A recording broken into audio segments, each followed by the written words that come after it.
Chapter 31। Nalin Chauhan पूरे दिन कड़ी मेहनत करने के बाद थक गया था। उसके सुंदर चेहरे पर थकावट के निशान थे। उसका माथा पसीने से लथपथ था और इस वजह से उसके बाल थोड़े गंदे थे, लेकिन इससे उसकी सुंदरता छिप नहीं सकी।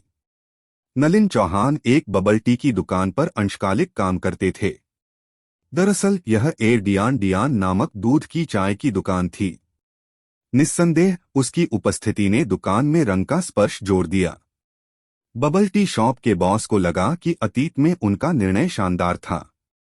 जब भी नलिन चौहान मौजूद होते, उनकी दुकान पर कारोबार सामान्य से बेहतर होता। दुर्भाग्य से नलिन चौहान केवल सप्ताहांत के दौरान ही काम कर सके। कितने अफसोस की बात है। बॉस शादीशुदा था और घर पर उसकी पत्नी बहुत उग्र थी, इसलिए नलिन चौहान के प्रति उसके मन में कोई अन्य विचार नहीं था। हालांकि उसकी दुकान के दो पुरुष कर्मचारी उस सुंदर लड़की को देखकर लार टपका रहे थे। वे या तो उसे सुबह नाश्ता भेजते थे या दोपहर के भोजन के लिए उसका इलाज करते थे। वे उसके प्रति बेहद चौकस थे। बॉस ने सब कुछ देखा और एक दो बातें कहना चाहता था। हालांकि उनके लिए अपने कर्मचारियों के निजी जीवन में हस्तक्षेप करना उचित नहीं था। वह केवल काम के घंटों के दौरान उन्हें डेटिंग करने से रोकने के लिए एक नियम निर्धारित कर सकता था। नियम का अपना प्रभाव पड़ा, लेकिन एक बार काम खत्म हो जाने के बाद बॉस अब उन्हें नियंत्रित नहीं कर सका। फिलहाल सभी कर्मचारी अपना सामान पैक कर रहे हैं और काम से छुट्टी लेने की तैयारी कर रहे हैं। उसी समय एक लंबा, बड़ा और विनम्र दिखने वाला युवक वहां आया और नलिन चौहान को देखकर मुस्कुराया। चौहान, बहुत देर हो चुकी है, मैं तुम्हें बाद में वापस भेज दूंगा। दूसरा युवक टिन फॉयल पर्म के साथ तरोताजा और साफ सुथरा दिख रहा था। जब उसने देखा कि वह एक कदम धीमा हो गया है, तो वह चिंतित हो गया और बोला, चौहान, तुम्हारा घर मेरे घर के रास्ते में है, मैं तुम्हें घर क्यों नहीं भेज देता? एक युवती ने उसे बगल से चिढ़ाया। सचमुच, आपका रास्ते में चौहान के घर से लगभग 10 किलोमीटर दूर है। कम से कम मेरा घर किशन भारद्वाज की तुलना में उसके करीब है। उनमें से एक पश्चिम में और एक पूर्व में रहता है। वे कम से कम 20 किलोमीटर की दूरी पर हैं, टिन फॉयल पर्म वाले व्यक्ति ने उत्तर दिया। महान व्यक्ति, किशन भारद्वाज ने भौहें सिकोड़ी। फिर वह मुस्कुराया और कहा, आमतौर पर मैं रात में व्यायाम करता हूं। अगर मैं चौहान को घर भेज दूं और फिर बाद में वापस जाऊं, तो व्यायाम की मात्रा दिन के लिए बिल्कुल सही है। हम्मा, आपका बहाना सचमुच बहुत बड़ा है, दूसरे युवक ने उपहास किया। ठीक है, लड़ना बंद करो। मुझे आप लोगों की जरूरत नहीं है कि आप मुझे वापस भेजें। मैं खुद घर जा सकता हूं, नलिन चौहान ने ठंडे स्वर में कहा। हमेशा की तरह उसने उन्हें सिरे से खारिज कर दिया। दोनों युवक असहाय महसूस कर रहे थे। उन्हें हर समय अस्वीकार कर दिया जाता था।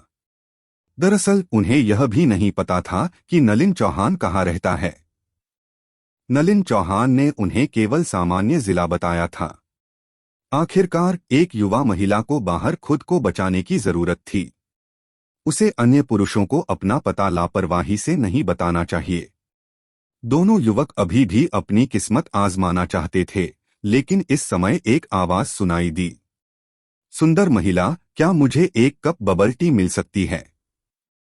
नलिन चौहान को तुच्छ और घमंडी लहजा बहुत परिचित लगा। मुझे खेद है, हम बंद हैं। जैसे ही किशन भारद्वाज ने बोलना समाप्त किया, नलिन चौहान ने पलटकर उस व्यक्ति को देखा जो अंदर आया था। वह आश्चर्यचकित होकर पूछने लगी, तुम यहाँ क्यों हो? देखो तुम क्या कह रहे हो। मैं यहाँ क्यों नहीं हो सकता? आर्यन शर्मा मुस्कुराया और जवाब दिया। किशन भारद्वाज और टिन फॉयल पर्म पहने युवक को इन दोनों लोगों की परिचित बातचीत सुनकर खतरे का गहरा एहसास हुआ। इसके अलावा यह आदमी थोड़ा सुंदर था। हम बस थोड़ा सा। किशन भारद्वाज ने पूछा, चौहान, यह कौन है? चौहान, हम। आर्यन शर्मा ने आंखें सिकोड़कर उसे सार्थक दृष्टि से देखा। वह मेरा टेबल दोस्त है, नलिन चौहान ने उत्तर दिया। टेबल दोस्त। किशन भारद्वाज और टिन फॉयल पर्म पहने युवक की निगाहें जम गईं। फिर उन्होंने एक दूसरे को देखा। वे एक दूसरे की निगाहों से बता सकते थे कि यह एक मजबूत प्रतिद्वंद्वी था जो उनसे हाथ मिलाने की मांग कर रहा था। चूंकि वह लिटिल लिन का टेबल दोस्त है, चलो उसके लिए एक आखिरी कप बबल टी बनाते हैं, बॉस ने आर्यन शर्मा की ओर सिर हिलाया और कहा। किशन भारद्वाज ने पूछा, तो सहपाठी तुम क्या पीना चाहते हो? क्या आपके पास जियांग पेशपाल पवार है? आर्यन शर्मा ने पूछा। किशन भारद्वाज। जियांग पेशपाल पवार से आपका क्या मतलब है? यह एक बबल टी की दुकान है, सुपरमार्केट नहीं। यदि आप जियांग पेशपाल पवार पीना चाहते हैं तो सुपरमार्केट में जाकर एक कप खरीदें और घर पर स्वयं इसे बनाएं। किशन भारद्वाज उसके दिल में चिल्लाया। बबल टी शॉप के मालिक और अन्य कर्मचारी भी अवाक रह गए। उन्हें समझ नहीं आ रहा था कि क्या कहें। दूसरी ओर नलिन चौहान ने पहले ही आगे बढ़ना शुरू कर दिया था। उसने सबसे आसान नुस्खा बनाया, काले मोतियों वाली दूध वाली चाय। उसने आर्यन शर्मा के लिए सबसे बड़ा कप तैयार किया और उसे जल्दी से खत्म कर दिया। फिर उसने उसे उसके सामने रख दिया। 12 RMB। बहुत महंगा। आर्यन शर्मा को इसकी परवाह नहीं थी कि यह किस तरह की बबल टी थी। उसने एक पल के लिए शिकायत की और अपने पेय के भुगतान के लिए अपना फोन निकाला। नलिन चौहान ने आर्यन शर्मा को नजरअंदाज कर दिया। सामान पैक करने के बाद उसने बॉस को विदाई दी और बबल टी स्टॉल से बाहर चली गई। उसने एक गुलाबी स्कूटर को बगल की पार्किंग से बाहर धकेल दिया। फिर उसने एक गोल होलो किट्टी हेलमेट पहना और अपना स्कूटर चलाने ही वाली थी। चौहान, मेरा इंतजार करो। किशन भारद्वाज और टिन फॉयल पर्म वाले व्यक्ति ने जल्दी से अपना सामान पैक किया और उसका पीछा किया। उनमें से प्रत्येक एक स्कूटर को धक्का दे रहा था। आर्यन शर्मा की उपस्थिति ने उन्हें तात्कालिकता की भावना दी थी। आज रात चाहे नलिन चौहान ने उन्हें अस्वीकार किया हो या नहीं, उन्होंने बेशर्मी से उसे किसी भी तरह घर भेजने की योजना बनाई। नलिन चौहान ने दुखी होकर भौहें सिकोड़ी जब उसने देखा कि वे दोनों उसे चीनी दवा के प्लास्टर की तरह परेशान कर रहे हैं। मिस क्लास मॉनिटर, मैं तुम्हें घर भेज दूं। आर्यन शर्मा अपनी दूध वाली चाय लेकर चला गया। कोई जरूरत नहीं, नलिन चौहान ने ठंडे स्वर में कहा। हम सहपाठी हैं। तुम्हें मेरे साथ विनम्र होने की जरूरत नहीं है। आर्यन शर्मा ने नलिन चौहान का छोटा स्कूटर छीन लिया और उसे एक हाथ से ऊपर ले गया। हे भगवान, उसकी ताकत! दोनों युवकों के हाव भाव बदतर हो गए। जब आर्यन शर्मा सड़क के किनारे खड़ी स्पोर्ट्स कार के पास गए तो उनकी आंखें और भी चौड़ी हो गईं। बीप। कार का बूट खुला और आर्यन शर्मा ने स्कूटर को कार में ठूंस दिया। हालांकि ढक्कन ठीक से बंद नहीं हो सका। गुलाबी स्कूटर हवा में आधा खुला हुआ था। यह आंखों को घूर रहा था। ओह! अद्भुत! यह सचमुच आश्चर्यजनक है। स्पोर्ट्स कार में स्कूटर भरना, मैंने ऐसा कुछ कभी नहीं देखा। इन कार्रवाइयों की श्रृंखला ने बबल टी शॉप के मालिक और अन्य कर्मचारियों को स्तब्ध कर दिया। तो क्या यह हमारे बीच की दूरी है? किशन भारद्वाज और दूसरे युवक ने अपने जीवन पर सवाल उठाना शुरू कर दिया। आर्यन शर्मा ने कार का दरवाजा खोला और नलिन चौहान से आग्रह किया, जो मौके पर ही फंस गया था। चलो चलें। आप किसका इंतजार कर रहे हैं? नलिन चौहान ने उसके होठों पर प्रहार किया और उसका पैर कुचल दिया। अंत में वह अभी भी कार में बैठी रही। धमाका! आप लगभग कांच टूटने की आवाज सुन सकते थे। उनके दिल दुखते हैं। दोनों युवकों ने अपनी छाती पकड़ ली। आर्यन शर्मा ने कार का दरवाजा बंद करने में मदद की।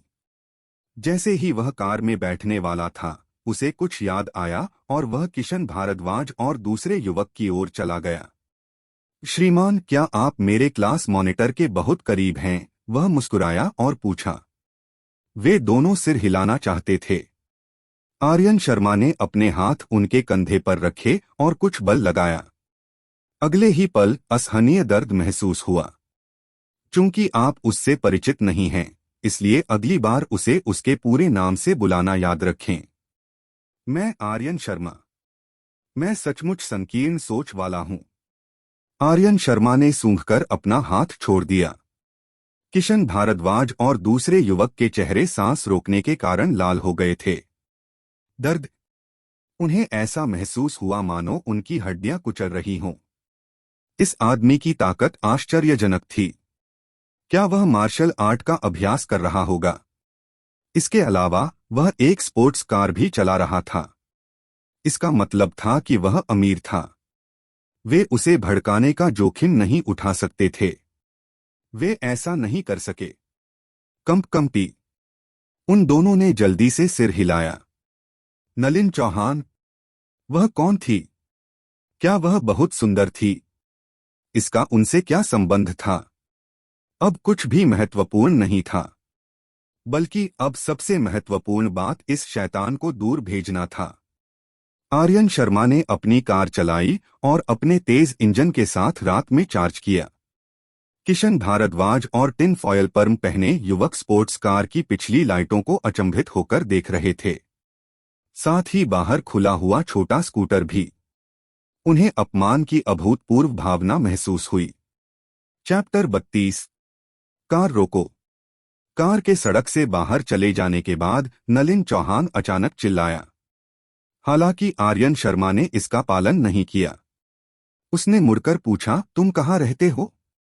मैं कार से बाहर निकलना चाहता हूं। मुझे आपकी जरूरत नहीं है कि आप मुझे वापस भेजें। मैं खुद घर जा सकता हूं, नलिन चौहान ने उत्तर दिया। यह अच्छा नहीं है। जब मैं अपनी उपयोगिता खो चुका हूं तो आप मुझे किनारे कर रहे हैं। आर्यन शर्मा मुस्कुराया। अपनी उपयोगिता समाप्त हो जाने के बाद आपको सड़क पर फेंक देने से आपका क्या तात्पर्य है? नलिन चौहान को थोड़ा दोषी महसूस हुआ। मैंने उन दो परेशान करने वाले साथियों से हमेशा के लिए छुटकारा पाने में आपकी मदद की। फिर भी अब तुम मुझे दूर भगा रहे हो। क्या यह मेरी उपयोगिता समाप्त हो जाने के बाद मुझे किनारे कर देना नहीं है? आर्यन शर्मा ने उसे वापस बुलाया। मैं कार से उतरना चाहती हूँ। नलिन चौहान बोलने में आर्यन शर्मा को हरा नहीं सकी, इसलिए उसने अपनी सीट बेल्ट खोली और दृढ़ता से कहा, अगर तुम मुझे नहीं बताओगे कि तुम कहाँ रहते हो तो मैं गाड़ी चलाकर अपने घर चला जाऊंगा। आर्यन शर्मा शांति से मुस्कुराया। नलिन चौहान। अंत में वह हार गई। वह आर्यन शर्मा की बेशर्मी से हार गई। आर्यन शर्मा ने उसे घर भेज दिया। नलिन चौहान एक निचले ब्लॉक क्षेत्र में रहता था। यह कल्पना करना कठिन था कि समुद्रनगर शहर में ऐसी कोई जगह मौजूद है। उनके सामने एक काली गली थी। जब वे यहां पहुंचे तो नलिन चौहान ने आर्यन शर्मा को उसे आगे भेजने से मना कर दिया। इसके अलावा कार अंदर नहीं जा सकी, इसलिए आर्यन शर्मा को हार माननी पड़ी। उसने नलिन चौहान का स्कूटर उठाया और फिर उसके हैंडल पर दूध वाली चाय लटका दी। ठीक है, आप स्वयं वापस जा सकते हैं, आर्यन शर्मा ने कहा। आपकी दूध वाली चाय? नलिन चौहान ने भौहें सिकोड़ी। अगर मैं रात में दूध वाली चाय पीऊंगा तो मुझे नींद नहीं आएगी, आर्यन शर्मा ने जवाब दिया। तो आप चाहते हैं कि इसके बजाय मुझे सोने में परेशानी हो? नलिन चौहान अवाक रह गया। हा, तुम मेरे बारे में तभी सोच सकते हो जब तुम्हें सोने में परेशानी हो, आर्यन शर्मा हंसे। उतर जाओ। नलिन चौहान जब अपने छोटे स्कूटर पर सवार होकर अंधेरी गली में जा रही थी तो वह हड़बड़ाहट में भाग गई। यह गली लंबी और अंधेरी थी। यद्यपि उसके स्कूटर की लाइट जल रही थी, फिर भी वह अपने सामने केवल थोड़ी दूरी ही देख पा रही थी। नलिन चौहान सावधानी से सवार हुए। अचानक उसके पीछे एक सफेद रोशनी चमक उठी। वह मुड़ी और देखा कि आर्यन शर्मा ने अपनी कार घुमा ली है। उसने अपनी कार की हेडलाइट्स चालू कर दी थीं और उसके लिए पूरी गली को रोशन कर दिया था। यह साथी। नलिन चौहान भावुक हो गए। लेकिन उसने इस भावना से छुटकारा पाने के लिए जल्दी से अपना सिर हिलाया और अपने छोटे स्कूटर पर आगे बढ़ गई। आर्यन शर्मा केवल तभी चले गए जब वह नलिन चौहान की आकृति को और नहीं देख सके। जब वह घर पहुंचा तो रात के 11 बज चुके थे। आर्यन शर्मा फूट फूट कर मुस्कुराने से खुद को नहीं रोक सका। वह जल्दी घर जाना चाहता था, लेकिन अब तक उसे देरी हो रही थी। महिलाएं, वे परेशानी पैदा करने वाले थे। घर में सन्नाटा था। आर्यन शर्मा ने दरवाजा बंद किया और सीढ़ियों से ऊपर चढ़ गया। ऐसा लग रहा था जैसे कमला शर्मा बिस्तर पर चली गई हो। आर्यन शर्मा ने कोई आवाज नहीं की। वह अपनी लूट का माल वापस अपने कमरे में ले आया और कुछ कपड़े बाथरूम में ले गया। नहाने के बाद उसने अपने बाल सुखा लिए। फिर उसने दरवाजा बंद कर दिया और प्रत्याशा में अपने हाथ रगड़े। वह जमीन पर पैर मोड़कर बैठ गया और उन्हें सुलझाने के लिए सब कुछ बाहर निकाल लिया। एक स्टील बार, एक जिप्पो लाइटर, सिगरेट का आधा पैकेट और 2 सेलफोन। ये सभी साधारण वस्तुएं थीं। अगर मौका मिला तो वह चाहते थे कि वह दोनों सेल फोन के पासवर्ड को डिकोड कर सकें। 2 सेल फोन में उसे कुछ जानकारी की आवश्यकता होगी, जिसमें 2 मृत मार्शल योद्धाओं की पहचान भी शामिल है। वहां एक जोड़ी मुक्केबाजी दस्ताने और एक युद्ध तलवार भी थी। ये सभी रून हथियार थे। मुक्केबाजी के दस्तानों और युद्ध तलवार पर उकेरे गए रून रहस्यमय और असाधारण प्रतीत होते थे। आर्यन शर्मा ने उनकी उपस्थिति के आधार पर ऑनलाइन खोज की। बैंगनी काले मुक्केबाजी दस्ताने डार्क शैडो श्रृंखला का 1 सितारा उच्च श्रेणी का बर्फ तत्व हथियार थे। इस जोड़ी का खुदरा मूल्य लगभग 2 मिलियन था। जहां तक ज्वलंत लाल रूनों वाली युद्ध तलवार की बात है, तो यह ज्वलंत ज्वाला श्रृंखला का 1 सितारा कुलीन वर्ग का हथियार था। इसका बाजार मूल्य 3.5 मिलियन था। यह कीमत, आर्यन शर्मा केवल आह भरकर कह सकता था कि मार्शल योद्धा सभी धनी लोग थे। सौभाग्यवश वह दूसरी पीढ़ी के अमीर थे, इसलिए उन्होंने इस तरह की कीमत पहले भी देखी थी। वह कुछ मिलियन को लेकर कोई हंगामा नहीं करेगा। हालांकि इससे उन्हें हथियार खरीदने और बेचने की परेशानी से छुटकारा मिल गया। ये 2 हथियार उसके इस्तेमाल के लिए काफी थे। अंत में अंडा। आर्यन शर्मा ने अंडे को बैग से बाहर निकाला और रोशनी में उसे ध्यान से देखा। इसकी सतह से वह सचमुच यह नहीं बता सका कि यह किस जानवर का अंडा था। यह अंडा ही वह कारण होना चाहिए जिसके कारण वे 2 मार्शल योद्धा इतनी क्रूरता से लड़ रहे थे। अगर ऐसा है तो यह अंडा विशेष होगा। उन्होंने ऑनलाइन विभिन्न प्रकार के अंडों को देखा और उनकी तुलना अपने हाथ में मौजूद अंडों से की। उन्होंने विश्लेषण करने में आधा घंटा और बिताया। अंत में वह एक आश्चर्यजनक निष्कर्ष पर पहुंचे। यह एक पक्षी का अंडा है। यह सही है, ऐसा होना ही चाहिए। आर्यन शर्मा ने खुद को सिर हिलाया और अंडे को वापस बैग में भर दिया। उसने उसे घास से ढक दिया और बैग की जिप लगा दी। फिर उसने इसे अपने बिस्तर के नीचे एक कोने में छिपा दिया। इससे कोई फर्क नहीं पड़ता कि यह क्या है, आइए इसे पहले रखें। मैं इसकी पहचान की पुष्टि करने के बाद इसे हैच करने का एक तरीका सोचूंगा। इसके बाद आर्यन शर्मा ने अपनी नजर अपने विशेषता पैनल पर स्थानांतरित कर दी। ज्ञानोदय 83, आत्मा 12.1, प्रतिभा शुरुआती चरण अग्नि प्रतिभा 10/300, शुरुआती चरण बर्फ प्रतिभा 12/300, बल 6/100, फायर 1 सितारा सैनिक स्तर का मार्शल योद्धा, 100 बर्फ 1 सितारा सैनिक स्तर का मार्शल योद्धा। धर्मग्रंथ लाल ज्वाला धर्मग्रंथ आधार 1/100, गहरी बर्फ धर्मग्रंथ आधार 1/100। युद्ध तकनीकें बुनियादी युद्ध तकनीकें मुट्ठी तलवार ब्लेड फुटवर्क में निपुणता बंदूक कौशल छोटी उपलब्धि फायर किरिन तलवार कौशल नीम 10/100 प्रेत बर्फ मुट्ठी नीम 8/100। ज्ञान मूल विषय पूर्ण अंक कुल युद्ध शक्ति 135। अपने बोर्ड पर विशेषताओं की पंक्तियों को देखते हुए आर्यन शर्मा को अचानक संतुष्टि की भावना महसूस हुई। मार्शल योद्धा वह अंततः एक मार्शल योद्धा बन गया। अन्य लोगों की तुलना में मार्शल आर्ट का अभ्यास करने से लेकर मार्शल योद्धा बनने तक उन्हें जो समय लगा वह बहुत कम था। लेकिन जिन अनुभवों से वह गुजरा उनमें बिल्कुल भी कमी नहीं थी। हाल ही में तो वह जीवन मरण की स्थिति से भी गुजरे। खतरे में भाग्य की तलाश, यह इसके लायक था। इसके बाद आर्यन शर्मा ने अपने विशेषता पैनल के पहले और बाद के अंतरों की तुलना की। जब वह माउंट बावान पर थे तो उनके पास इस पर विचार करने का समय नहीं था। अब अपने विशेषता पैनल का अवलोकन करने के बाद उन्हें एहसास हुआ कि अंतर बहुत बड़ा था। सबसे पहले स्पिरिट एक नई पंक्ति थी। शब्द के आधार पर यह समझना कठिन नहीं था कि यह क्या है। आत्मा व्यक्ति की चेतना का प्रतिनिधित्व करती है। यह कहने का एक गहरा तरीका था। हो सकता है कि उसे मृत अग्नि तत्व मार्शल योद्धा से आत्मा की विशेषता मिली हो, इसलिए यह विशेषता सक्रिय हो गई। वह नीचे देखता रहा। शारीरिक विशेषता खत्म हो गई, उसकी जगह प्रतिभा ने ले ली। आर्यन शर्मा को पता था कि प्रतिभा क्या होती है। एक मार्शल योद्धा की काया एक निश्चित मानक तक पहुंचने के बाद उनकी प्रतिभा की दिशा का पता लगाने के लिए एक विशेष उपकरण का उपयोग करके उनका परीक्षण किया जाएगा। इससे उन्हें बल कौशल धर्म ग्रंथों और युद्ध तकनीकों को चुनने की अनुमति मिलेगी जिन्हें वे विकसित कर सकते हैं। मार्शल शिष्यों और मार्शल योद्धाओं के बीच यह सबसे बड़ा अंतर था। आर्यन शर्मा ने इसके बारे में ध्यान से सोचा और आश्चर्यचकित रह गया।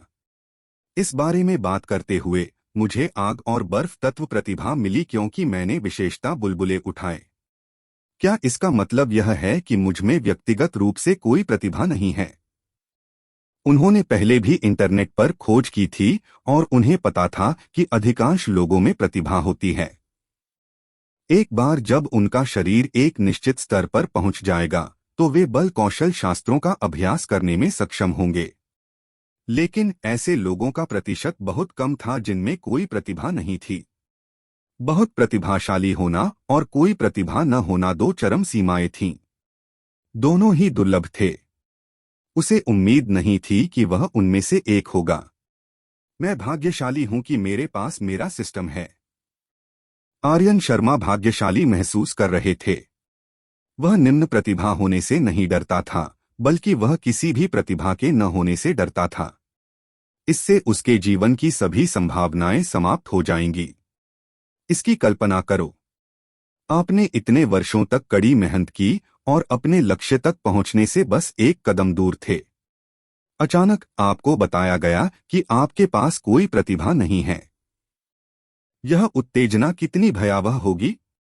खराब मानसिकता वाले लोग झटके के बाद ढह सकते हैं। आर्यन शर्मा ने अपना सिर हिलाया। अगला था बल विशेषता। यह मार्शल योद्धा के स्तर का प्रतिनिधित्व करता था। आर्यन शर्मा अब एक सितारा सैनिक स्तर का मार्शल योद्धा था। हालांकि उसके शरीर में दो बल तत्व थे। केवल संख्या के आधार पर वह केवल एक बल तत्व वाले मार्शल योद्धाओं की तुलना में अधिक शक्तिशाली था। उन्होंने इंटरनेट पर खोज की और पता चला कि एकल तत्व मार्शल योद्धा सबसे आम थे। एकाधिक बल तत्व मार्शल योद्धा अत्यंत दुर्लभ थे। आप कभी कभी कुछ डबल फोर्स एलिमेंट मार्शल योद्धाओं को देख सकते थे, लेकिन ट्रिपल फोर्स एलिमेंट मार्शल योद्धाओं को शायद ही कभी देखा जाता था। जहां तक 4 बल तत्वों, 5 बल तत्वों और यहां तक कि 6 बल तत्वों के मार्शल योद्धाओं का सवाल है, वे अभी तक प्रकट नहीं हुए थे। कौशल शास्त्र और युद्ध तकनीक में ज्यादा बदलाव नहीं आया। केवल 2 बल कौशल धर्म ग्रंथ और बल युद्ध तकनीकें जोड़ी गईं। अंततः युद्ध शक्ति आ गई। युद्ध शक्ति संभवतः सभी विशेषताओं की समग्र गणना थी, जिसमें शारीरिक बनावट, शक्ति, गति, बल, युद्ध तकनीक और अन्य विशेषताएं शामिल थीं। यह एक अच्छी विशेषता थी। इसने एक आंकड़े में उनकी समग्र क्षमता को प्रदर्शित किया। सब कुछ देखने के बाद आर्यन शर्मा ने जम्हाई ली। थकावट उसके शरीर में घुस गई और उसने अपनी आंखें बंद कर लीं। धीरे धीरे वह स्वप्नलोक में चला गया। चैप्टर 33। सोमवार। मार्शल योद्धा बनने के बाद पहला दिन। जब आर्यन शर्मा जागा तो वह अभी भी अचंभित था। कुछ देर बाद कल रात की घटनाएं उसके दिमाग में कौंध गईं। तो अब मैं एक मार्शल योद्धा हूं। आर्यन शर्मा ने अपनी मुट्ठी भींच ली। अपने शरीर में छिपी ताकत को देखकर उसे अंतः वास्तविकता का एहसास हुआ। मार्शल योद्धाओं ने बल को अपने शरीर में अवशोषित कर लिया और इसका उपयोग खेती के लिए किया। इससे उनकी हड्डियों, मांसपेशियों और शरीर के अन्य भागों में परिवर्तन संभव हो सका। इसकी तुलना मार्शल शिष्यों से बिल्कुल नहीं की जा सकती। लेकिन इस मार्शल आर्ट युग में मार्शल योद्धा बनना तो बस शुरुआत थी। आर्यन शर्मा अपने बिस्तर से उठे और नाश्ता करने के लिए नीचे चले गए। माँ, क्या पिताजी अभी तक वापस नहीं आए हैं? आर्यन शर्मा ने खाने की मेज पर अपने मुंह में एक अंडा ठूंस लिया और उत्सुकता से कमला शर्मा से पूछा। उन्होंने कहा कि एक परियोजना में कुछ बाधाएं थीं, इसलिए उन्हें कुछ दिनों के लिए देरी होगी। कमला शर्मा ने पक्षी घोंसले का दलिया खाते हुए जवाब दिया। आर्यन शर्मा ने सिर हिलाया। चूंकि यह मामला कंपनी से संबंधित था, इसलिए उन्होंने आगे कोई जांच नहीं की। नाश्ता खत्म करने के बाद आर्यन शर्मा अपनी कार से समुद्रनगर नंबर 1 हाई स्कूल गए। विश्वविद्यालय प्रवेश परीक्षा नजदीक आती जा रही थी। जैसे जैसे दिन बीतते गए, स्कूल का माहौल और अधिक तनावपूर्ण होता गया। छात्र एक आशाजनक भविष्य के लिए कड़ी मेहनत से पढ़ाई कर रहे थे। सभी ने कहा कि विश्वविद्यालय प्रवेश परीक्षा जीवन में एक महत्वपूर्ण मोड़ थी। कई लोगों ने इस टिप्पणी का उपहास किया। तो क्या हुआ अगर आपने इतनी मेहनत से पढ़ाई करने के बाद एक अच्छे विश्वविद्यालय में प्रवेश लिया? क्या आप स्नातक होने के बाद भी काम नहीं करेंगे? क्या आप अभी भी 3 से 6 हजार का दयनीय वेतन नहीं कमा रहे होंगे? आप 10 साल तक मितव्ययिता से जीवन व्यतीत करेंगे और पैसे बचाएंगे। फिर जब आप एक घर और एक कार खरीदना चाहते थे, तब भी आपको बैंक ऋण लेना पड़ता था। जो लोग प्रति वर्ष 1 लाख या कुछ मिलियन से अधिक कमाते थे, वे अल्पसंख्यक थे। वे सभी शीर्ष विश्वविद्यालयों के स्टार छात्र थे। आप उनसे तुलना कैसे कर सकते हैं? बताओ, तुम उनसे तुलना कैसे कर सकते हो? तो क्या ज्ञान आपके जीवन को बदल सकता है? यह सिर्फ बकवास है। गलत। आपको एहसास होगा कि अगर आपने विश्वविद्यालय में प्रवेश नहीं लिया तो आपका जीवन और भी बदतर हो जाएगा। नलिन चौहान आर्यन शर्मा से पहले स्कूल आया था। अतीत में आर्यन शर्मा को बस यही लगता था कि वह मेहनती है। लेकिन अब वह जानता था कि वह देर रात तक अंशकालिक रूप से बाहर भी काम करती थी। फिर भी वह अगले दिन पढ़ाई के लिए अधिकांश लोगों की तुलना में पहले उठ गई। वह स्टार छात्रा बनने की हकदार थी। अपने पिछले जीवन में आर्यन शर्मा अभी भी एक अहंकारी और तुच्छ युवा गुरु था। इस उम्र में वह नलिन चौहान की हरकतों पर सिर्फ नाक भौं सिकोड़ता था। इतनी मेहनत से पढ़ाई करने का क्या फायदा था? स्नातक होने के बाद उसने अपने पूरे जीवन में जो पैसा कमाया, वह उसकी स्पोर्ट्स कार भी नहीं खरीद सका। हालांकि शर्मा परिवार के पतन का अनुभव करने के बाद आर्यन शर्मा को अंततः एहसास हुआ कि वह कितना बेकार था। शर्मा परिवार के समर्थन के बिना वह कुछ भी नहीं था। वह बेहद बेकार था। इस प्रकार जब उसने नलिन चौहान को इतनी मेहनत से पढ़ाई करते देखा तो उसने बस अपने दिल में आह भरी। आर्यन शर्मा ने उसे परेशान नहीं किया। वह अपनी सीट पर बैठ गया, अपना सेल फोन निकाला और ताओबाओ में लॉग इन किया। वह यह देखना चाहता था कि क्या उसके हथियारों को रखने के लिए कोई विशिष्ट कंटेनर हैं। अपने सिस्टम के प्रदर्शन के आधार पर आर्यन शर्मा को लगा कि वह भविष्य में और अधिक व्यापक रूप से प्रगति करेंगे। उसके द्वारा सीखी जाने वाली युद्ध तकनीकों की संख्या में केवल वृद्धि होगी। उसके पास पहले से ही युद्ध तलवार और मुक्केबाजी के दस्ताने थे। जैसे जैसे वह आगे बढ़ेगा, उसके पास और भी अधिक हथियार होंगे। जब वह बाहर जाता था तो उसके लिए अपने शरीर पर सब कुछ हुक करना संभव नहीं था, है ना? आर्यन शर्मा ने ताओबाओ को स्क्रॉल किया। ताओबाओ पर सब कुछ पाया जा सकता है। जो भी आप चाहते थे, वह आपको वहां मिल सकता था। उन्होंने कीवर्ड टाइप किए और इसी तरह के कई उत्पाद सामने आ गए। हालांकि उनमें से अधिकांश तलवार म्यान, ब्लेड म्यान और रॉड धारक थे। यह वह नहीं था जो आर्यन शर्मा चाहता था। सुबह का स्वाध्ययन सत्र समाप्त होने के बाद दिन का पहला पाठ शुरू हुआ, लेकिन आर्यन शर्मा अभी भी ताओबाओ पर स्क्रॉल कर रहा था। उसके मन में शिक्षक की बात सुनने का कोई विचार नहीं था। नलिन चौहान उसके उदासीन रवैये को सहन नहीं कर सका। उसने भौहें सिकोड़ी, लेकिन उसने बस अपने दिल में आह भरी। उसने कुछ नहीं कहा। अचानक आर्यन शर्मा की आंखें चमक उठीं क्योंकि उसकी नजर एक वस्तु पर पड़ी। स्टॉल मालिक हथियार वाहक ताबूत। उसने डिजाइन को देखा। यह विंटेज शैली वाला एक आयताकार ताबूत था। इसके बाद आर्यन शर्मा ने परिचय पढ़ा। कहा जाता है कि इस हथियार वाहक ताबूत में 14 प्रकार के हथियार रखे जा सकते थे। शीर्ष पर एक तंत्र था। एक बार जब आप इसे दबा देंगे तो आपको जिस हथियार की आवश्यकता होगी वह सामने आ जाएगा। क्या यह सचमुच इतना अद्भुत है? उन्होंने लिस्टिंग को स्क्रॉल करना जारी रखा। तब आर्यन शर्मा को एहसास हुआ कि 14 प्रकार के हथियार मुख्य रूप से ब्लेड और तलवारें थे, जिनमें 14 अलग अलग शैलियां और लंबाई शामिल थीं। वह हंसी और आंसुओं के बीच फंस गया था। क्या मुझे इसे खरीदना चाहिए या नहीं? आर्यन शर्मा झिझक गया। भूल जाओ इसे। मैं स्टॉल मालिक से पूछूंगा और देखूंगा कि क्या मैं इसे अनुकूलित कर सकता हूं। इस दुकान के मालिक का नाम मास्टर लू था। यह एक गोल्ड क्राउन फ्लैगशिप स्टॉल था और सभी समीक्षाएं अच्छी थीं। समीक्षाओं में कस्टम निर्मित वस्तुएं भी थीं। इसलिए आर्यन शर्मा ने चैट बॉक्स खोलने और दुकान के मालिक से पूछने का फैसला किया। आर्यन शर्मा, क्या आप वहां हैं? स्टॉल मालिक, हाँ मैं यहाँ हूँ। 3 आर्यन शर्मा, क्या आप यहाँ हथियार वाहक ताबूतों को अनुकूलित कर सकते हैं? स्टॉल मालिक, हथियार वाहक ताबूत? आर्यन शर्मा, तुम्हें नहीं पता। स्टॉल मालिक, एक पल रुको, मुझे जांचने दो। आर्यन शर्मा थोड़ा अवाक था।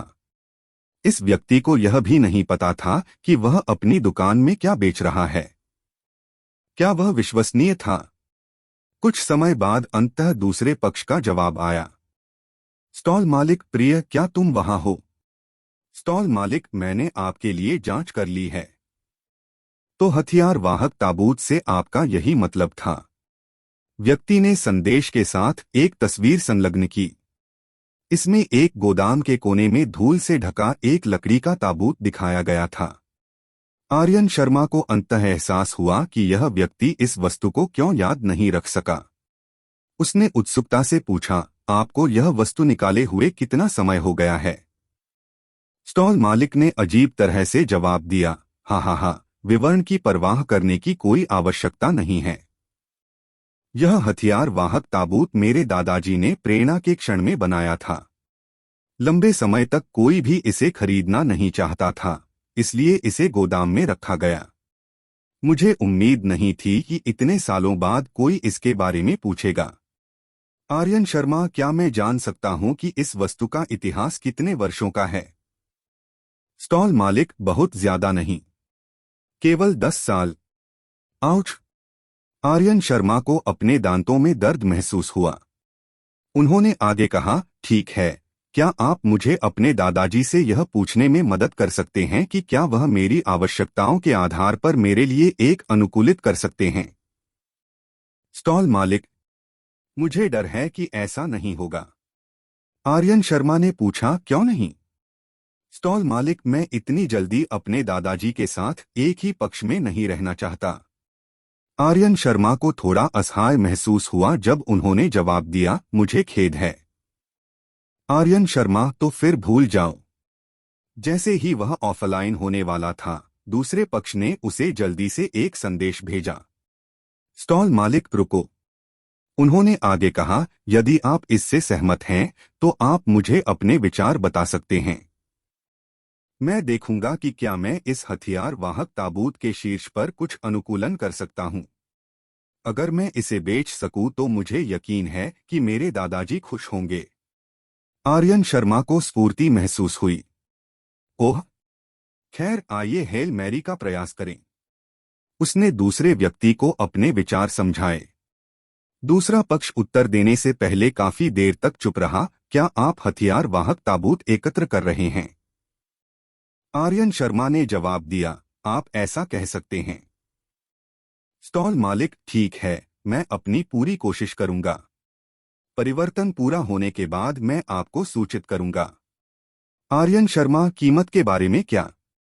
आर्यन शर्मा ने देखा कि दूसरा पक्ष कीमत के बारे में बात किए बिना हथियार वाहक ताबूत को संशोधित करने के तरीके पर अपना शोध शुरू करने के लिए ऑफलाइन जाने की जल्दी में था। उसे इस व्यक्ति के व्यक्तित्व का हल्का सा अंदाजा होने लगा। यह अवश्य ही मूर्ख होगा। स्टॉल मालिक, ओह ठीक है, मैं उस ओ के बारे में भूल गया। आगे बढ़ने से पहले उसने एक पल सोचा। स्टॉल मालिक, चूंकि कोई भी ऐसा नहीं चाहता, इसलिए आप मुझे मेरे श्रम शुल्क के लिए लगभग 80 से 100,000 दे सकते हैं। आर्यन शर्मा, ठीक है, जब तक मैं उत्पाद से संतुष्ट हूं, मैं इसे 100,000 में खरीदूंगा। आर्यन शर्मा ने बिना किसी हिचकिचाहट के तुरंत सहमति दे दी।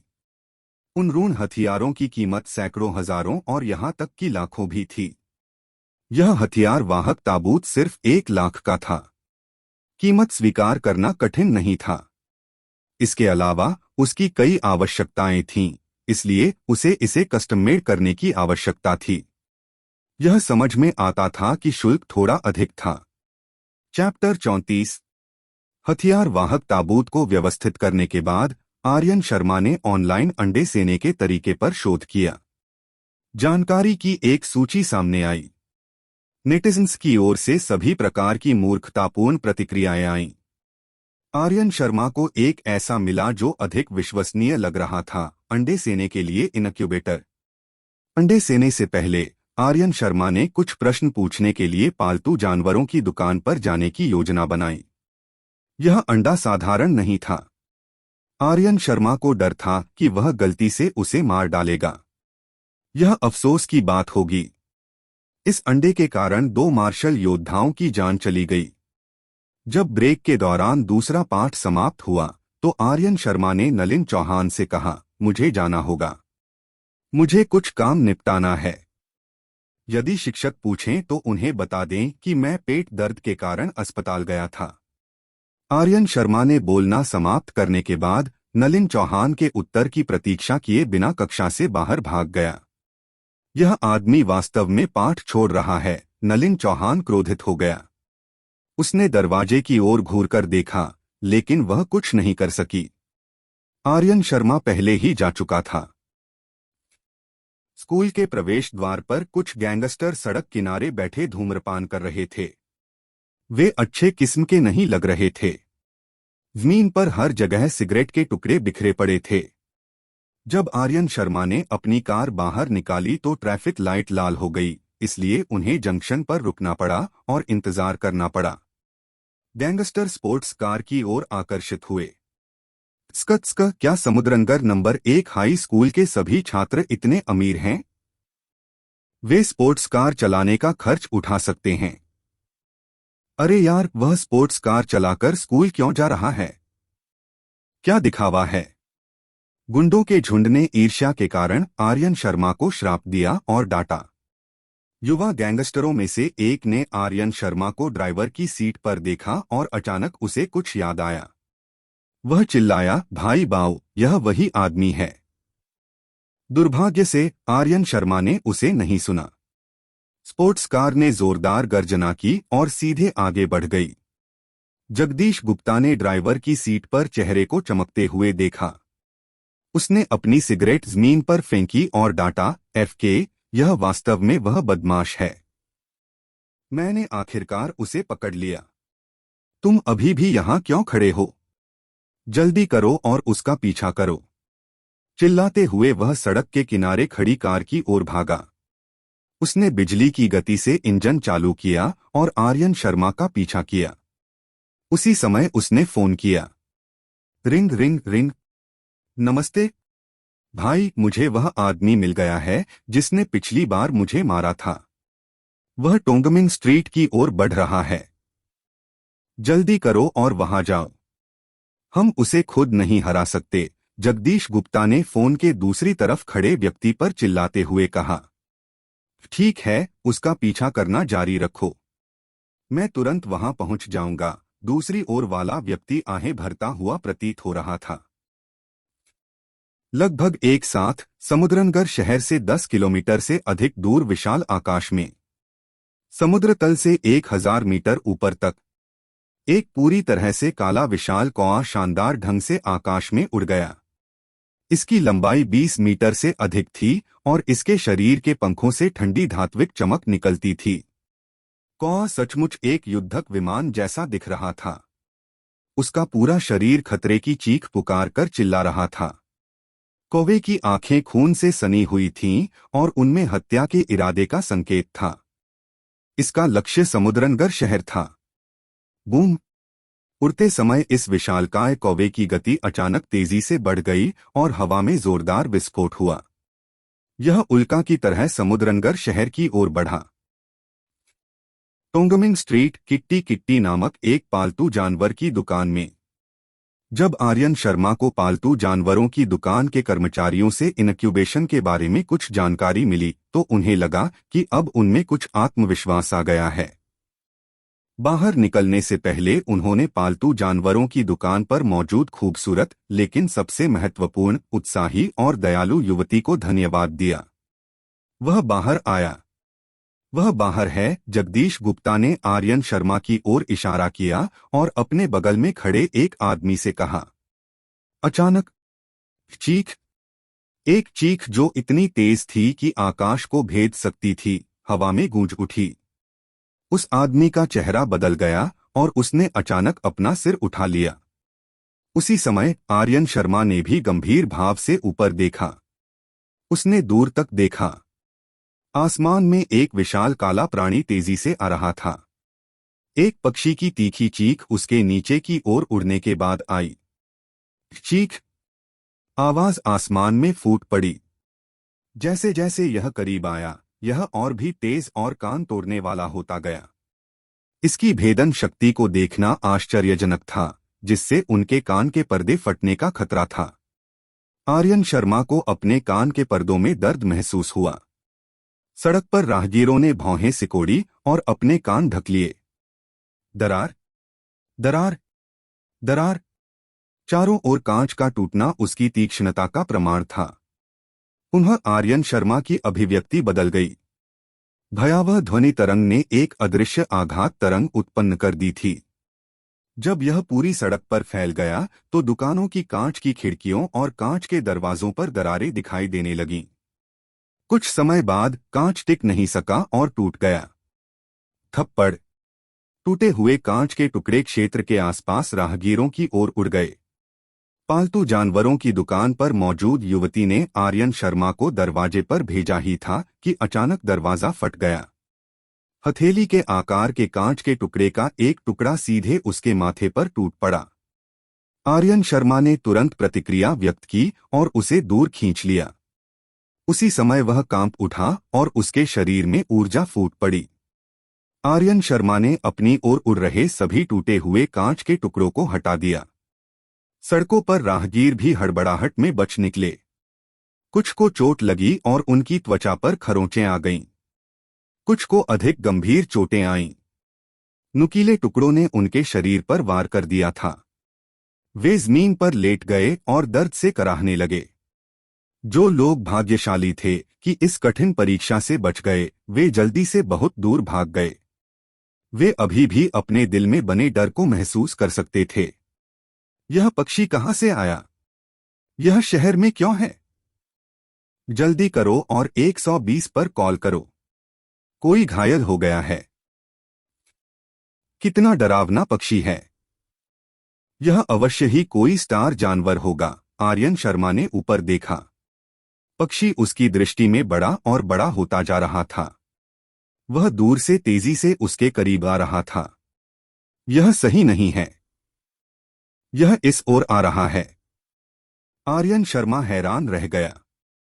उसका चेहरा बदसूरत हो गया और वह अपने बगल में बैठी युवती पर चिल्लाया, दुकान में जाओ, बाहर मत आना। बोलते हुए वह जल्दी से सड़क किनारे भागा और अपनी कार की डिक्की से युद्ध तलवार निकाली। उसने मुक्केबाजी के दस्ताने पहने और अंडे से भरा थैला अपने कंधों पर फेंक दिया। अपनी तैयारी पूरी करने के बाद आर्यन शर्मा दुकान की ओर दौड़ा। चीख! ऐसा लग रहा था जैसे विशालकाय कौवे को कुछ आभास हो गया हो। इसकी गति एक बार फिर तेज हो गई और यह आर्यन शर्मा की ओर और भी तेजी से बढ़ी। उसकी तीखी चीख हवा में गूंज उठी। क्या हो रहा है? यह पक्षी हमारे समुद्रनगर शहर पर हमला क्यों कर रहा है? अब तक भीड़ तितर-बितर हो चुकी थी और सभी दिशाओं में भाग चुकी थी। हर कोई अपने कान ढक रहा था और डर के मारे चिल्ला रहा था। विशाल कौवा पलक झपकते ही समुद्रनगर शहर के ऊपर पहुंच गया था। उसने अपने पंख फैलाकर पूरे आकाश को ढक लिया। इसके बाद पक्षी ने अपने पंख लहराए, जिससे तेज हवाएं चलने लगीं। यह आकाश से नीचे गिर गया। क्या यह पक्षी मेरे लिए आया था? आर्यन शर्मा को ऐसा महसूस हुआ मानो काले बादल उसके सिर पर छा रहे हों। जब उन्होंने अपना सिर उठाया तो उनका स्वागत रक्तलाल आंखों से हुआ। उसके हृदय में एक अंतहीन दुष्ट आभा छा गई। आर्यन शर्मा अचंभित रह गया। उसका पूरा शरीर जम गया और वह बिल्कुल भी हिल नहीं सका। मुझे क्या करना चाहिए? मुझे क्या करना चाहिए? मुझे इन सभी परेशानी भरे मामलों का सामना क्यों करना पड़ता है? जल्दी करो और आगे बढ़ो। सही। उसने अपने होठों की नोक को तब तक काटा जब तक उसमें से खून नहीं निकलने लगा। एक बार जब दर्द की भावना उसके मस्तिष्क में फैल गई तो आर्यन शर्मा ने अंततः अपने शरीर पर नियंत्रण हासिल कर लिया। उसके शरीर में बल सक्रिय हो गया और उसने युद्ध तलवार को अपनी चपेट में ले लिया। कितना बदकिस्मत! अगर मैं मर भी जाऊं तो मैं यह सुनिश्चित करूंगा कि आप भी बुरी तरह घायल हों।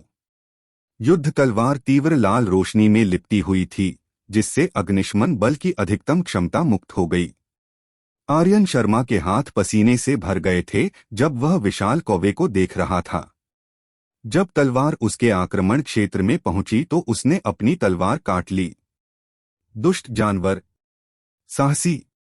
इस समय हवा में एक जोरदार चीख गूंजी, जिसके साथ एक हरे रंग की ब्लेड लाइट भी थी। यह एक इमारत की छत से फैला और विशाल कौवे को हवा में ही काट डाला। चीख! पक्षी ने दर्द से चीख निकाली। स्लैश! जैसे ही ब्लेड की रोशनी ने विशाल कौवे को काटा, खून हर जगह फैल गया और नीचे खड़े दर्शकों पर बरसने लगा। हालांकि ब्लेड की रोशनी कम नहीं हुई। इसके बजाय यह क्षितिज तक फैल गया, यहां तक कि बादलों को भी आधा काट दिया। पक्षी की विशाल लाश आकाश से नीचे गिर गई। यह सब एक पल में हुआ था। सब लोग दंग रह गए। वे शून्य मन से अचंभित होकर आकाश की ओर देखते रहे। बहुत शक्तिशाली! जगदीश गुप्ता के बगल में बैठा आदमी अचंभित रह गया। वह अपने आप से बुदबुदा रहा था। आर्यन शर्मा अपनी तलवार भींच रहा था और उसकी पीठ ठंडे पसीने से भीगी हुई थी। उसके पास अपनी चाल को अंजाम देने का भी समय नहीं था। उसे अब भी होश नहीं आया था। उसके पूरे चेहरे पर भ्रम देखा जा सकता था। चैप्टर 35। बहुत बढ़िया! यह व्यक्ति अद्भुत है। आर्यन शर्मा ने गहरी सांस ली और अपने धड़कते दिल को शांत करते हुए अपने दिल में कहा। हवा को चीरती हुई ब्लेड की रोशनी ने उसके क्षितिज को चौड़ा कर दिया था। एक असली मार्शल योद्धा ऐसा ही होना चाहिए। अपनी तलवार के एक वार से वह अपने से कुछ 100 मीटर दूर स्थित हर चीज को नष्ट करने में सफल हो गया। उस व्यक्ति की तुलना में आर्यन शर्मा को लगा कि वह बहुत कमजोर है।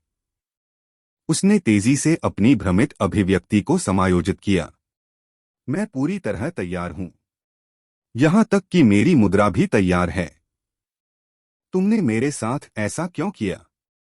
मुझे बहुत अजीब लग रहा है। सौभाग्यवश विशाल कौवे ने सभी का ध्यान आकर्षित कर लिया। घबराहट की स्थिति में भीड़ छिपने के लिए जगह ढूंढने में व्यस्त थी। किसी ने उस पर ध्यान नहीं दिया था। आर्यन शर्मा ने जल्दी से अपनी युद्ध तलवार और मुक्केबाजी के दस्ताने रख लिए। उसने अंडे वाला बैग भी अपनी कार में भर लिया। फिर उसने ऐसा दिखावा किया कि कुछ भी नहीं हुआ है और उस स्थान को देखा जहां विशाल पक्षी जमीन से टकराया था। वह ज्यादा दूर नहीं था, लगभग 10 मीटर दूर। पक्षी की विशाल लाश सड़क के ठीक बीच में पड़ी थी। सड़क के किनारे खड़ी कुछ कारें कुचल गई थीं और उनके अलार्म बज रहे थे। कुछ रोड लैंप भी ढह गए थे। बिजली की चिंगारियां फूट पड़ी और अन्य लोग उसके करीब जाने से डर गए। राहगीर बहुत दूर तितर-बितर हो गए थे, लेकिन वे तस्वीरें लेने और उन्हें अपने पलों या टिकटॉक पर साझा करने के लिए अपने सेल फोन निकालना नहीं भूले। यह कौआ बहुत बड़ा है। यह भयावह है। यह एक मार्शल योद्धा था जिसने अभी मदद की है ना? यह अवश्य होना चाहिए। केवल एक मार्शल योद्धा ही इस तरह के विशाल जानवर से निपट सकता है। जिस ब्लेड ने आसमान तक प्रहार किया, उसने पूरे समुद्रनगर शहर को स्तब्ध कर दिया। काश मैं इतना शक्तिशाली होता। दर्शक आपस में चर्चा करने लगे। उन्हें उस मार्शल योद्धा के प्रति प्रशंसा और ईर्ष्या महसूस हुई जिसने आश्चर्यजनक ब्लेड लाइट को अंजाम दिया था। मार्शल योद्धा, मार्शल योद्धा। यह एक असली मार्शल योद्धा था। इस मार्शल आर्ट युग के दौरान कौन मार्शल योद्धा नहीं बनना चाहता था? लेकिन इसके बारे में सिर्फ सोचने से क्या फायदा था? कई लोग अभी भी एक अदृश्य दीवार से अवरुद्ध थे। उन्हें दरवाजे से अंदर कदम रखने का भी अधिकार नहीं था। यहां तक कि दरवाजे के किनारे खड़े उन्नत स्तर के मार्शल शिष्य भी इसका अपवाद नहीं थे। जगदीश गुप्ता के बगल वाला आदमी ऐसा ही एक उदाहरण था। इस समय आर्यन शर्मा को विशालकाय कौवे की लाश को देखकर थोड़ा अचंभित महसूस हुआ। क्या स्टार जानवरों को मारने से विशेषता बुलबुले गिरेंगे? जवाब उसके सामने ही था। विशाल कौवे के पास कुछ विशाल पारदर्शी बुलबुले तैर रहे थे। यद्यपि अन्य लोग उन्हें देख नहीं सकते थे, लेकिन आर्यन शर्मा के लिए वे असाधारण रूप से विशिष्ट थे। वह जल्दी से भीड़ के बीच से निकल गया और ऐसा दिखावा करने लगा कि उसे पक्षी के बारे में जानने की उत्सुकता है। वह विशेषता बुलबुले के करीब गया और उन्हें गुप्त रूप से छुआ। उसने उन्हें उठा लिया। गति 130, अग्निशमन बल 35, रिक्त विशेषता 60, आध्यात्मिक दृष्टि 1। क्या बकवास है! क्या बकवास है! क्या बकवास है! महत्वपूर्ण बातों पर 3 बार जोर दिया जाना चाहिए। ये विशेषताएं अद्भुत हैं। आर्यन शर्मा 7वें आसमान पर था और उसे ऐसा लग रहा था जैसे वह तैर रहा हो। 3 क्या एफ के इस समय उसके दिल में उत्साह व्यक्त करने के लिए पर्याप्त नहीं थे। गति 130।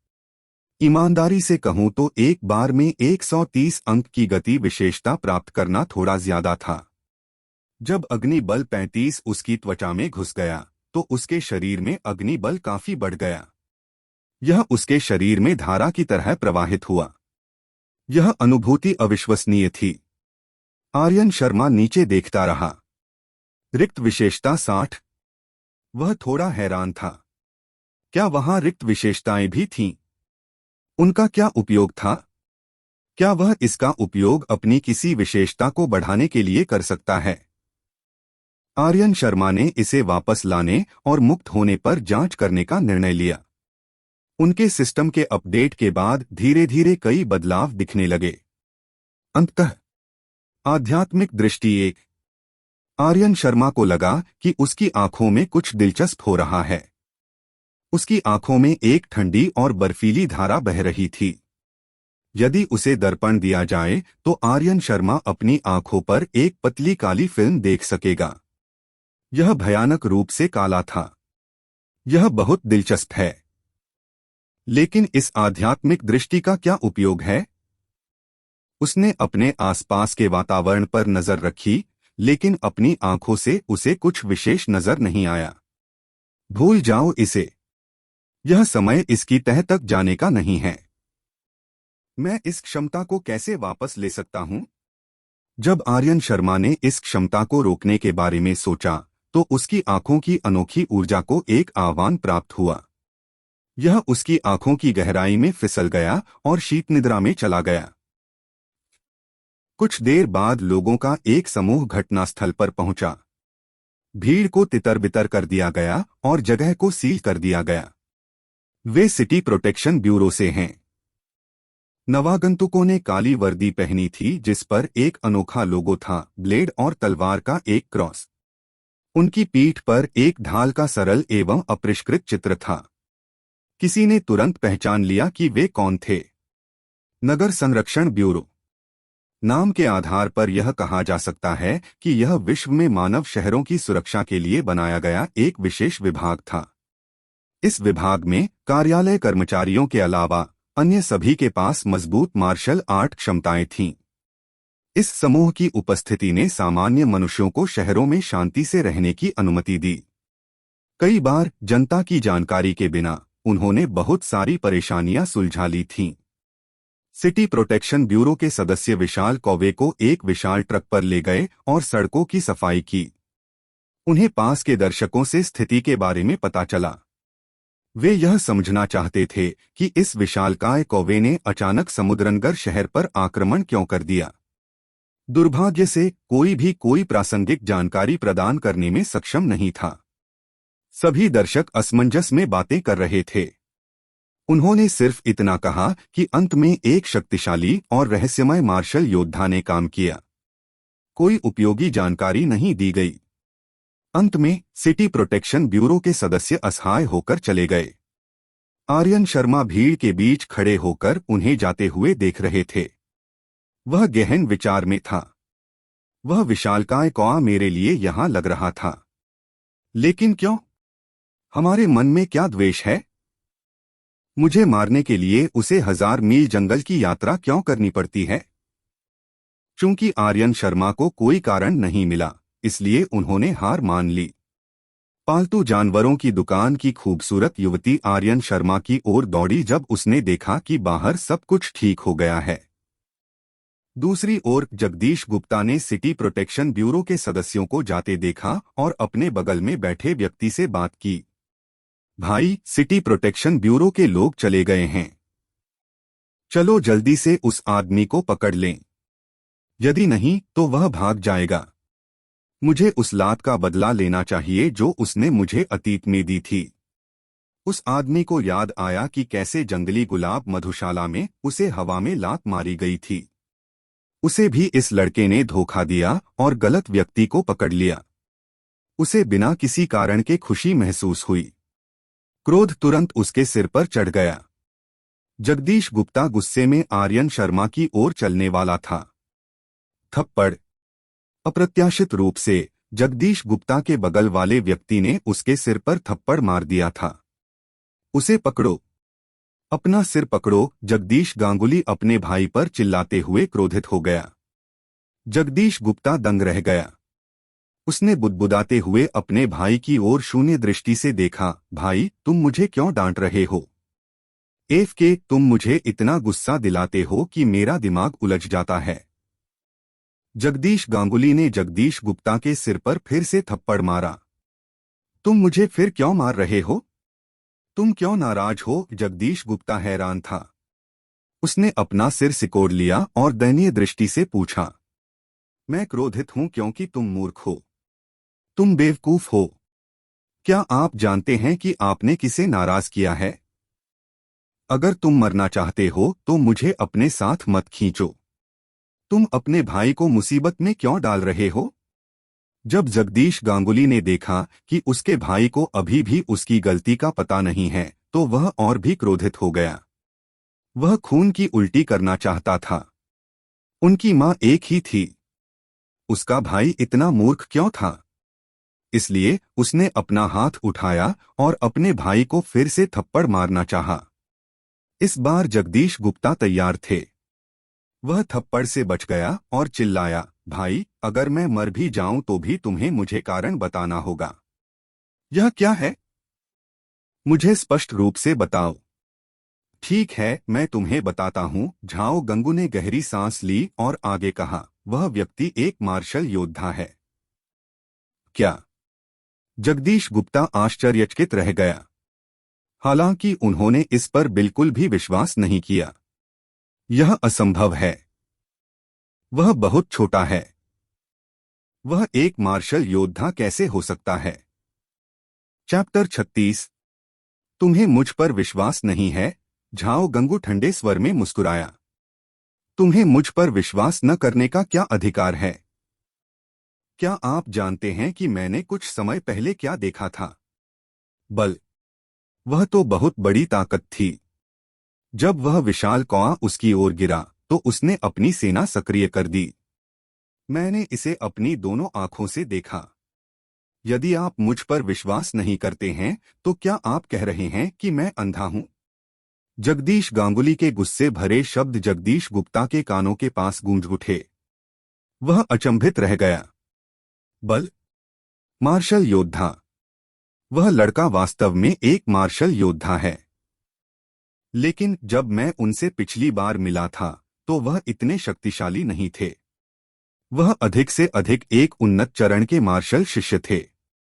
वह एक मार्शल योद्धा कैसे हो सकता है? जगदीश गुप्ता को अभी भी विश्वास नहीं हो रहा था। इसका एकमात्र स्पष्टीकरण यह है कि वह अपनी क्षमता छिपा रहा था। वह अपनी असली शक्ति प्रकट नहीं करना चाहता। जगदीश गांगुली ने एक अजीब अनुमान लगाया। अपनी असली शक्ति छिपा ली। जगदीश गुप्ता हैरान रह गए। फिर उसने उत्सुकता से पूछा, उसका मकसद क्या है? यह ऐसी बात नहीं है जो हमें जाननी चाहिए। लेकिन इस बारे में सोचो।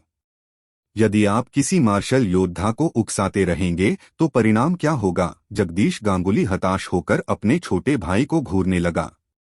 हे भगवान! जगदीश गुप्ता ने जब इस बारे में ध्यान से सोचा तो वह डर के मारे हांफने लगा।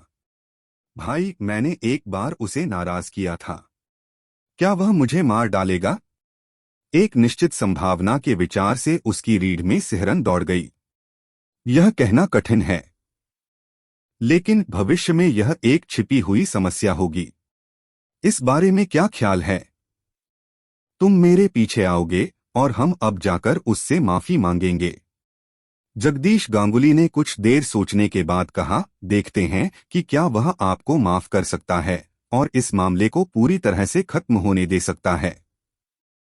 जगदीश गुप्ता झिझक गए। उसने आर्यन शर्मा का सामना करने की हिम्मत नहीं की। हालांकि जब उसने देखा कि जगदीश गांगुली फिर से भड़कने वाला है तो उसने अपने दांत पीस लिए और कहा, ठीक है, मैं माफी मांगूंगा। जब जगदीश गुप्ता और उसका भाई आर्यन शर्मा को उकसाने के परिणामों का अनुमान लगा रहे थे, पालतू जानवरों की दुकान की खूबसूरत महिला आर्यन शर्मा के सामने आ गई थी।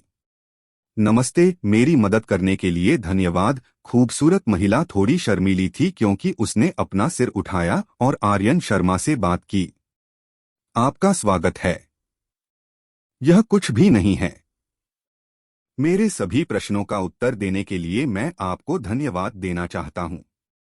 इससे पहले कि मुझे कोई ऐसा व्यक्ति मिले जो वास्तव में पक्षियों को समझता हो, मैं कई पालतू जानवरों की दुकानों में गया। आर्यन शर्मा मुस्कुराया और जवाब दिया, आइए भारत संदेश का आदान प्रदान करें। यदि आपके कोई प्रश्न हो तो आप भविष्य में मुझसे सीधे संपर्क कर सकते हैं। पालतू जानवरों की दुकान की खूबसूरत महिला ने पहल की। अतीत में आर्यन शर्मा को कभी ऐसा उपचार नहीं मिला था। जैसा कि अपेक्षित था, एक नायक द्वारा एक सुंदरी को बचाना एक महिला का दिल जीतने का सर्वोत्तम कदम था। लेकिन वेचैट का आदान प्रदान, क्या मैं ऐसा व्यक्ति हूं जो किसी महिला का वेचैट इतनी आसानी से जोड़ सकता हूं? ठीक है, चलो ऐसा करते हैं। अगर बाद में मेरे कोई प्रश्न होंगे तो मुझे आपको परेशान करना होगा। आर्यन शर्मा ने जल्दी से अपना फोन निकाला।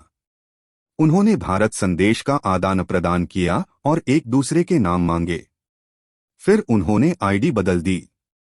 पालतू जानवरों की दुकान की खूबसूरत महिला का नाम लू जिकिंग था। उसने कहा, आज दुकान बहुत व्यस्त है। मुझे वापस जाना है। यदि आपको किसी चीज की आवश्यकता हो तो भारत संदेश पर मुझसे संपर्क करें। जरूर। लू जिकिंग मुस्कुराई और अपना हाथ हिलाया। वह वापस पालतू जानवरों की दुकान की ओर भागी। झाओ गंगू सावधानी से अपने निकम्मे छोटे भाई को लेकर आया जब उसने देखा कि आर्यन शर्मा ने युवती के साथ संबंध बनाना समाप्त कर दिया है। श्रीमान कृपया एक क्षण प्रतीक्षा करें। आर्यन शर्मा ने फोन पर पलटकर देखा। उसकी नजर सबसे पहले जगदीश गांगुली पर पड़ी और वह उसे अपरिचित पाया। फिर उसने जगदीश गुप्ता की ओर देखा जो उसके बगल में था। यह आप हैं? जानकार मुस्कान और सार्थक स्वर के कारण जगदीश गुप्ता का दिल हिंसक रूप से धड़कने लगा। जगदीश गांगुली का दिल भी धड़क उठा। उसने जल्दी से जगदीश गुप्ता को आगे धकेल दिया। बॉस। जगदीश गुप्ता अपना मुंह खोलते ही हकलाने लगा।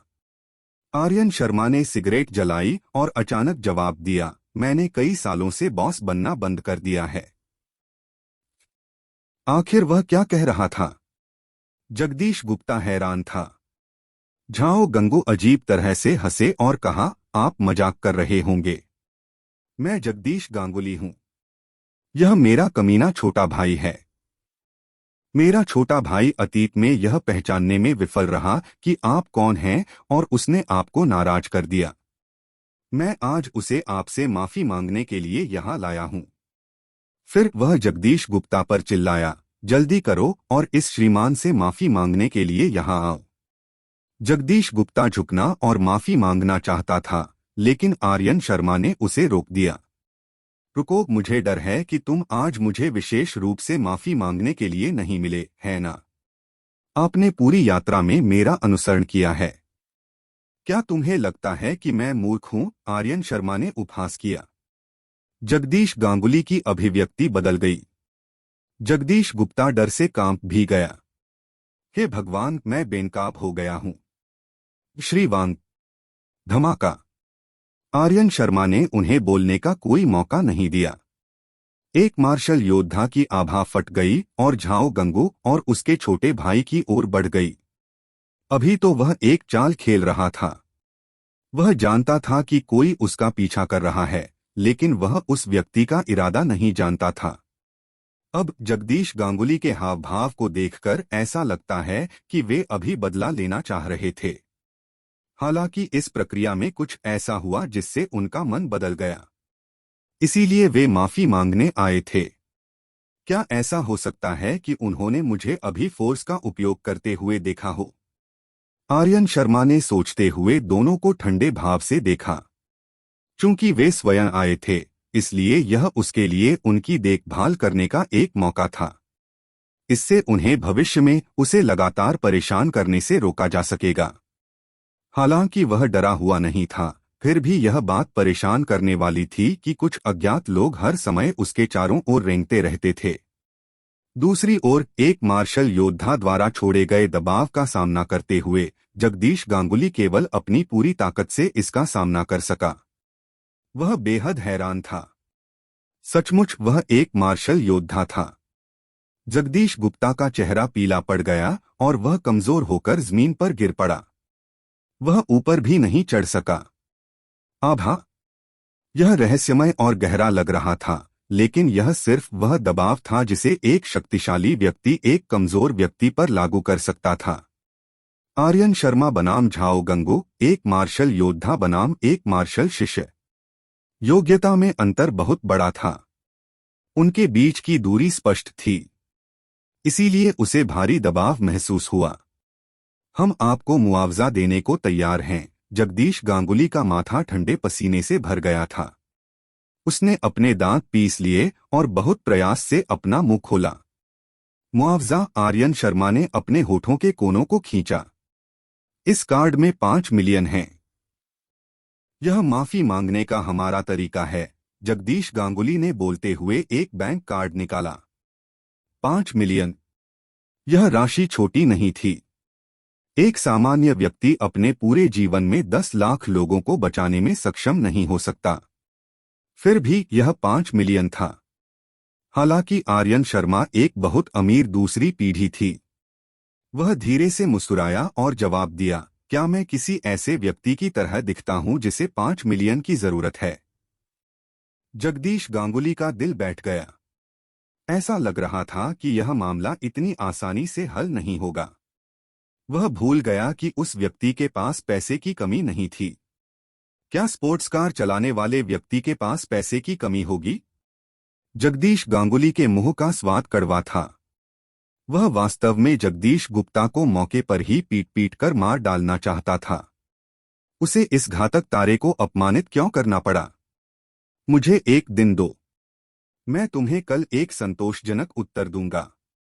जगदीश गांगुली निर्णायक थे। एक बार जब उन्हें पता चला कि 5 मिलियन इस मामले को हल नहीं कर सकते हैं, तो उन्होंने हार मान ली और एक और वादा किया।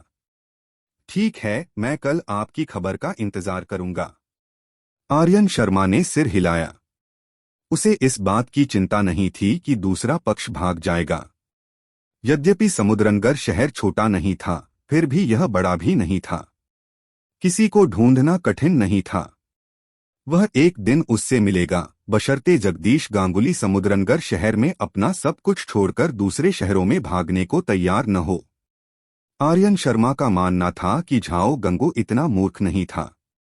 जब उसने जगदीश गांगुली को जगदीश गुप्ता को दूर खींचते देखा तो उसने अपना सिर हिला दिया। यह झाओ गंगू सिर्फ एक उन्नत चरण का मार्शल शिष्य था। वह थोड़े बड़े थे, लेकिन उनका चरित्र ध्यान देने योग्य था। हालांकि उसका छोटा भाई, वह पूरी तरह से निराश था।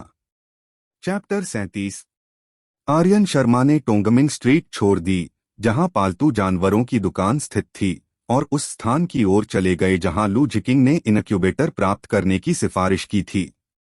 यह बहुत अच्छा होगा यदि यह एक अतिरिक्त बड़ा इनक्यूबेटर हो। अंडे ने लगभग पूरा बैग भर दिया था। अंडा, चिड़िया का अंडा। आर्यन शर्मा अचानक कांप उठा। उसने अपने माथे पर थप्पड़ मारा। वह इतना मूर्ख क्यों था? उन्होंने इसे अभी क्यों जोड़ा? माँ कौआ अपने छोटे कौवे को ढूंढने आई थी। अरे यार, इसमें कोई आश्चर्य नहीं कि उसे मुझसे दुश्मनी थी और वह मुझे मारने के लिए तड़प रहा था। मैंने उसके बच्चे का अपहरण कर लिया। आर्यन शर्मा अवाक रह गया।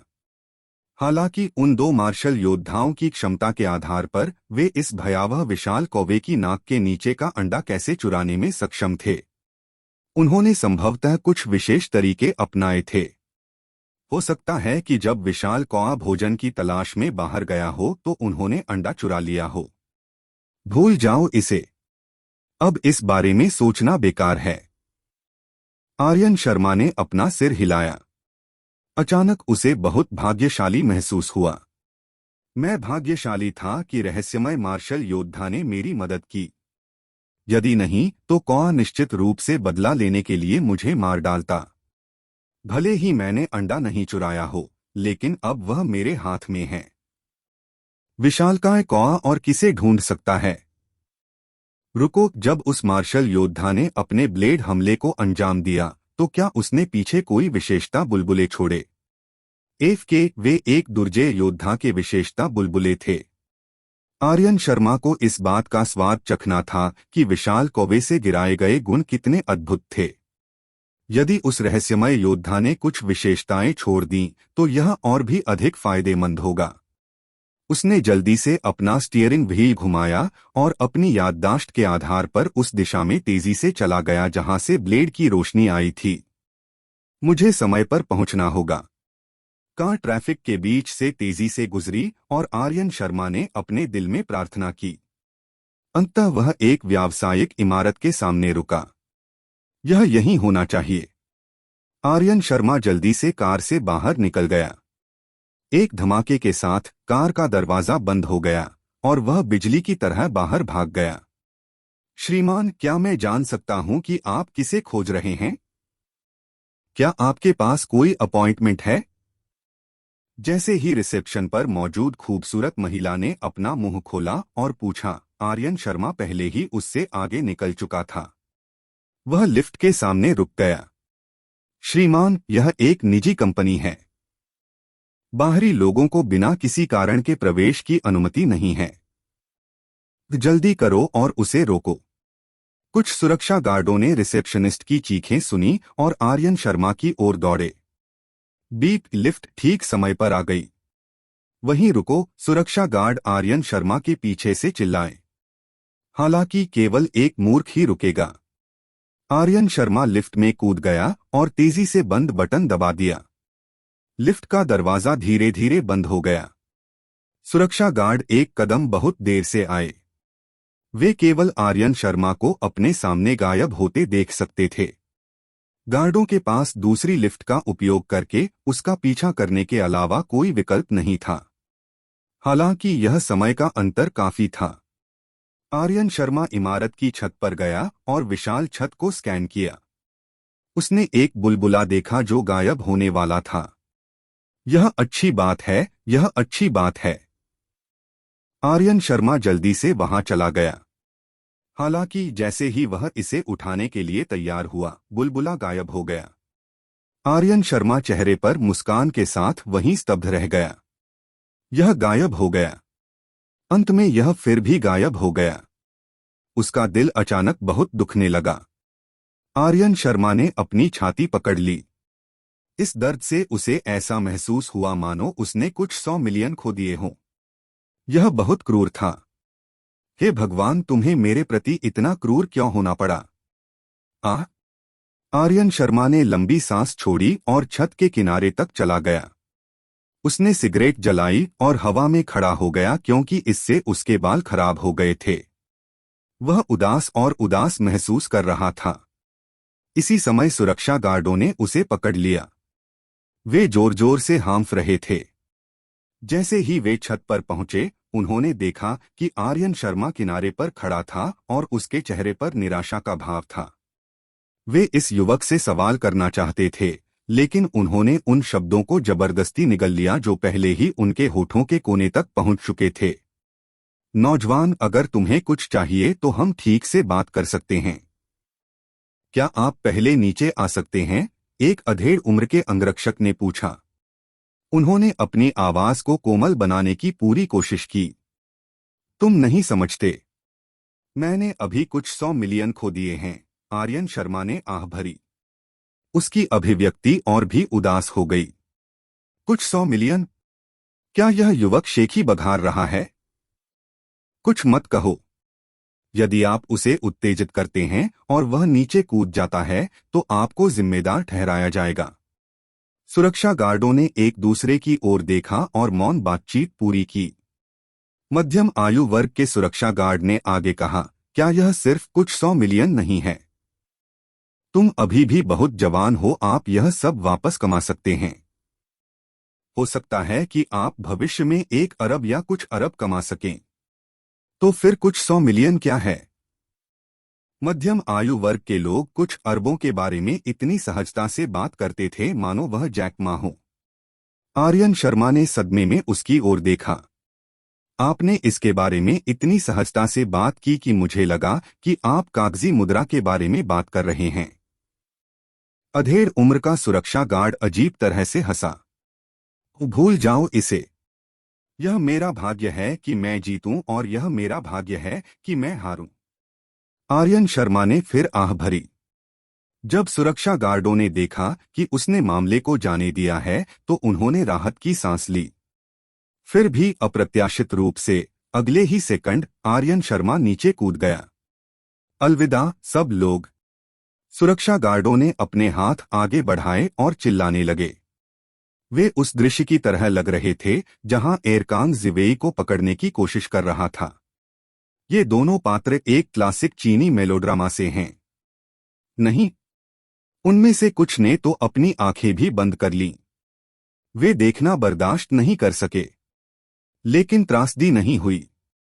जब आर्यन शर्मा ने छलांग लगाई तो मध्यम आयु वर्ग का सुरक्षा गार्ड दौड़ पड़ा था। वह एक उन्नत चरण के मार्शल शिष्य थे। हालांकि उन्हें आगे बढ़ने का मौका नहीं मिला क्योंकि वह पहले से ही मध्यम आयु वर्ग के थे। वह केवल सुरक्षा गार्डों के प्रमुख के रूप में ही जीविकोपार्जन कर सकता था।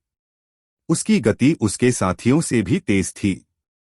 वह छत के किनारे की ओर दौड़ा और नीचे देखने लगा। उसकी आंखें पूरी तरह खुल गईं। उसने आर्यन शर्मा को इमारत के बाहर एयर कंडीशन पर हल्के से उतरते देखा। वह स्तर दर स्तर नीचे कूद रहा था। आर्यन शर्मा ने मध्यम आयु वर्ग के सुरक्षा गार्ड को अपना सिर बाहर निकालते देखा, इसलिए उसने उसकी ओर हाथ हिलाया। अब मध्यम आयु वर्ग के सुरक्षा गार्ड की बारी थी कि वह छत के किनारे खड़ा हो और हवा को अपने बालों को खराब करने दे। यह युवक कोई साधारण व्यक्ति नहीं है। आर्यन शर्मा अफसोस के साथ व्यावसायिक भवन से बाहर चले गए। वह एक इनक्यूबेटर खरीदने गया और फिर स्कूल लौट आया। दोपहर हो चुकी थी। सभी छात्र दोपहर का भोजन करने के लिए कैफेटेरिया में गए थे।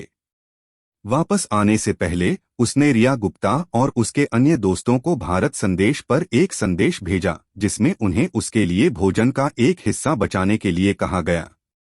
अपना दोपहर का भोजन समाप्त करने के बाद दोपहर में 2 घंटे का ब्रेक था। वर्ष 3 के छात्र अब अपने पुनरीक्षण काल में थे, इसलिए अधिकांश छात्रों ने केवल 1 घंटे के लिए आराम किया। अगले 1 घंटे तक उन्होंने अपनी पाठ्यपुस्तकों को संशोधित किया और उनका पाठ किया। जब नलिन चौहान रिवीजन कर रहे थे, आर्यन शर्मा को नींद नहीं आ रही थी। वास्तव में वह मेहनती भी था, क्योंकि उसने अपने गुण पैनल का अध्ययन करना शुरू कर दिया था। ज्ञानोदय 83, आत्मा 12.1, प्रतिभा शुरुआती चरण अग्नि प्रतिभा 10/300, शुरुआती चरण बर्फ प्रतिभा 12/300, आध्यात्मिक दृष्टि शुरुआती चरण 1/10, बल 41/100, फायर 1 सितारा सैनिक स्तर का मार्शल योद्धा 100, बर्फ 1 सितारा सैनिक स्तर का मार्शल योद्धा। धर्मग्रंथ लाल ज्वाला धर्मग्रंथ आधार 1/100, गहरी बर्फ धर्मग्रंथ आधार 1/100। युद्ध तकनीकें बुनियादी युद्ध तकनीकें मुट्ठी तलवार ब्लेड फुटवर्क में निपुणता बंदूक कौशल छोटी उपलब्धि फायर किरिन तलवार कौशल नीम 10/100 प्रेत बर्फ मुट्ठी नीम 8/100। ज्ञान मूल विषय पूर्ण अंक समग्र युद्ध शक्ति 182 रिक्त विशेषता 60। उनकी अग्निशमन सेना में जबरदस्त वृद्धि हुई थी। अब यह 41 अंक पर था। आर्यन शर्मा अपने शरीर के फोर्स न्यूक्लियस में अग्नि बल को आकार लेते हुए महसूस कर सकता था। फोर्स न्यूक्लियस उनकी रीढ़ की हड्डी के निचले भाग में स्थित था। यहीं पर बल का भंडारण किया गया था, यही इसके नाम की उत्पत्ति है। अपनी गति और अग्नि बल में वृद्धि के कारण आर्यन शर्मा की कुल युद्ध शक्ति बढ़कर 182 हो गई थी। इसका मतलब यह था कि उसकी क्षमता बढ़ गई थी। आर्यन शर्मा ने अपना शोध किया था। वह जानता था कि मनुष्य के पास किसी की युद्ध शक्ति का मूल्यांकन करने की एक विधि है। 1 सितारा सैनिक स्तर के मार्शल योद्धा की युद्ध शक्ति 100 से 300 के बीच थी। 1 सितारा से 9 सितारा सैनिक स्तर के मार्शल योद्धा तक प्रत्येक रैंक को प्राथमिक, मध्य, उन्नत और चरम चरणों में विभाजित किया जा सकता है।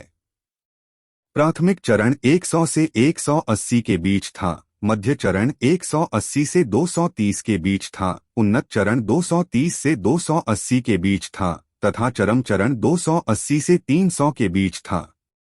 यदि प्रणाली से प्राप्त समग्र युद्ध शक्ति का आंकड़ा मानव के मूल्यांकन की विधि के समतुल्य था, तो इसका मतलब था कि आर्यन शर्मा 1 सितारा मध्य चरण सैनिक स्तर का मार्शल योद्धा था। चैप्टर 38। आर्यन शर्मा ने नीचे की अतिरिक्त पंक्ति को देखा, रिक्त विशेषता 60। उसने अपनी ठोड़ी को छुआ। इस समय वह दुविधा में था। उसे इस रिक्त विशेषता का उपयोग कैसे करना चाहिए। उन्होंने विशेषता पैनल को ऊपर से नीचे तक स्कैन किया। खैर, आइए एक एक करके प्रयास करें। आर्यन शर्मा ने ज्ञानोदय में कुछ रिक्त विशेषताएं जोड़कर शुरुआत की। ज्ञानोदय के 83 अंक थोड़े बढ़ गए और 83.1 हो गए। अनुपात 10:01। आर्यन शर्मा ने खुद को सिर हिलाया। उन्होंने स्पिरिट में कुछ रिक्त विशेषताएं जोड़ी। इसी प्रकार उनकी आत्मा विशेषता में 0.1 की वृद्धि हुई। इसका अनुपात भी 10:01 था। फिर उन्होंने अपनी अग्नि और बर्फ प्रतिभा में कुछ विशेषताएं जोड़ी। दोनों में 1 अंक की वृद्धि हुई। अनुपात 1:1 जब वह अपनी आध्यात्मिक दृष्टि तक पहुंचा तो उसने सोचा कि अनुपात समान होगा। आर्यन शर्मा ने एक रिक्त विशेषता बिंदु जोड़ा, लेकिन आध्यात्मिक दृष्टि में केवल 0.1 की वृद्धि हुई। अनुपात 10:1 था। आध्यात्मिक दृष्टि एक अधिक उन्नत प्रतिभा है। आर्यन शर्मा इस तरह सोचने से खुद को रोक नहीं सका। उन्होंने प्रयोग जारी रखा। उन्होंने महसूस किया कि नीचे की ओर स्थित बल और सभी बल कौशल शास्त्र, साथ ही युद्ध तकनीकें, सभी 1:1 थीं। हालांकि वह अपनी समग्र युद्ध शक्ति में कोई रिक्त विशेषता नहीं जोड़ सका। ऐसा लगता है कि मुझे अपनी समग्र युद्ध शक्ति बढ़ाने के लिए अन्य विशेषताओं को बढ़ाना होगा। आर्यन शर्मा ने विचार किया। प्रयोगों के दौर के बाद उन्होंने 11 रिक्त विशेषताओं का उपयोग कर लिया था और उनके पास 49 बची थीं। आर्यन शर्मा ने कुछ देर तक विचार किया। उन्होंने अपने अग्निशमन बल में 20 अंक जोड़े और शेष 29 अंकों का उपयोग फायर किरण तलवार कौशल पर किया। विशेषज्ञता हर चीज के बारे में थोड़ा थोड़ा जानने से बेहतर थी। उसके पास रिक्त विशेषताओं की संख्या सीमित थी, इसलिए वह यथाशीघ्र केवल एक विशेषता को ही उन्नत कर सकता था। ज्ञानोदय 83.1, आत्मा 12.2, प्रतिभा शुरुआती चरण अग्नि प्रतिभा 11/300, शुरुआती चरण बर्फ प्रतिभा 13/300, आध्यात्मिक दृष्टि शुरुआती चरण 1.110, बल 62/100, फायर 1 सितारा सैनिक स्तर का मार्शल योद्धा 100, बर्फ 1 सितारा सैनिक स्तर का मार्शल योद्धा। धर्मग्रंथ लाल ज्वाला धर्मग्रंथ आधार 2/100, गहरी बर्फ धर्मग्रंथ आधार 2/100। युद्ध तकनीकें बुनियादी युद्ध तकनीकें मुट्ठी तलवार ब्लेड फुटवर्क में निपुणता बंदूक कौशल छोटी उपलब्धि फायर किरण तलवार कौशल आधार 40/100, फैंटम आइस फिस्ट आधार 9/100। ज्ञान मूल विषय पूर्ण अंक। समग्र युद्ध शक्ति 191। रिक्त विशेषता 0। उन्होंने अपने विशेषता पैनल में हुए परिवर्तनों को देखा और संतुष्टि में सिर हिलाया। रिक्त विशेषता एक अच्छी बात है। मुझे आशा है कि इसमें और भी कुछ होगा, आर्यन शर्मा ने अपने दिल में कहा। हालांकि वह यह भी जानते थे कि एक साथ इतनी सारी रिक्त विशेषताएं प्राप्त करना आसान नहीं होगा। वह विशालकाय कौआ अत्यंत शक्तिशाली था, इसीलिए इसने इतनी सारी विशेषताओं को हटा दिया था। ऐसी घटनाएं भाग्य पर निर्भर थीं। यदि वह रहस्यमय मार्शल योद्धा प्रकट नहीं होता तो वह मर चुका होता। उसे गुण सीखने का मौका नहीं मिलेगा। उसे यह कामना नहीं करनी चाहिए कि सौभाग्य उसकी गोद में आ जाए।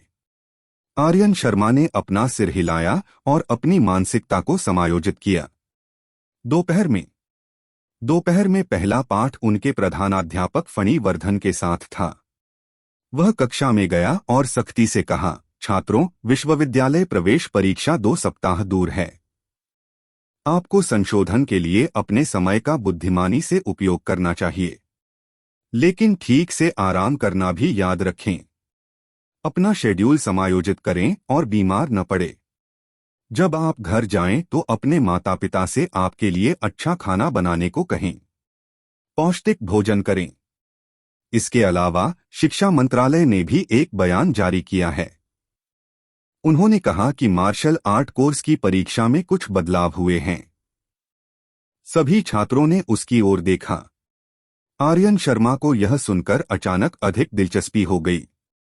हर साल विश्वविद्यालय प्रवेश परीक्षा में बदलाव किए जाएंगे। उन्होंने आश्चर्य जताया कि इस साल ये बदलाव क्या थे। इसके अलावा यह मार्शल आर्ट पाठ्यक्रम परीक्षा से भी संबंधित था। फणी वर्धन ने सभी की प्रत्याशित निगाहों के सामने अपना मुंह खोला। इस वर्ष मार्शल आर्ट पाठ्यक्रम के लिए नामांकन में वृद्धि होगी। इंटरमीडिएट चरण के मार्शल शिष्य भी अब मार्शल आर्ट पाठ्यक्रम परीक्षा में भाग ले सकते हैं। नामांकन में वृद्धि, क्या यह सच है? मध्यवर्ती चरण के मार्शल शिष्य भी भाग ले सकते हैं?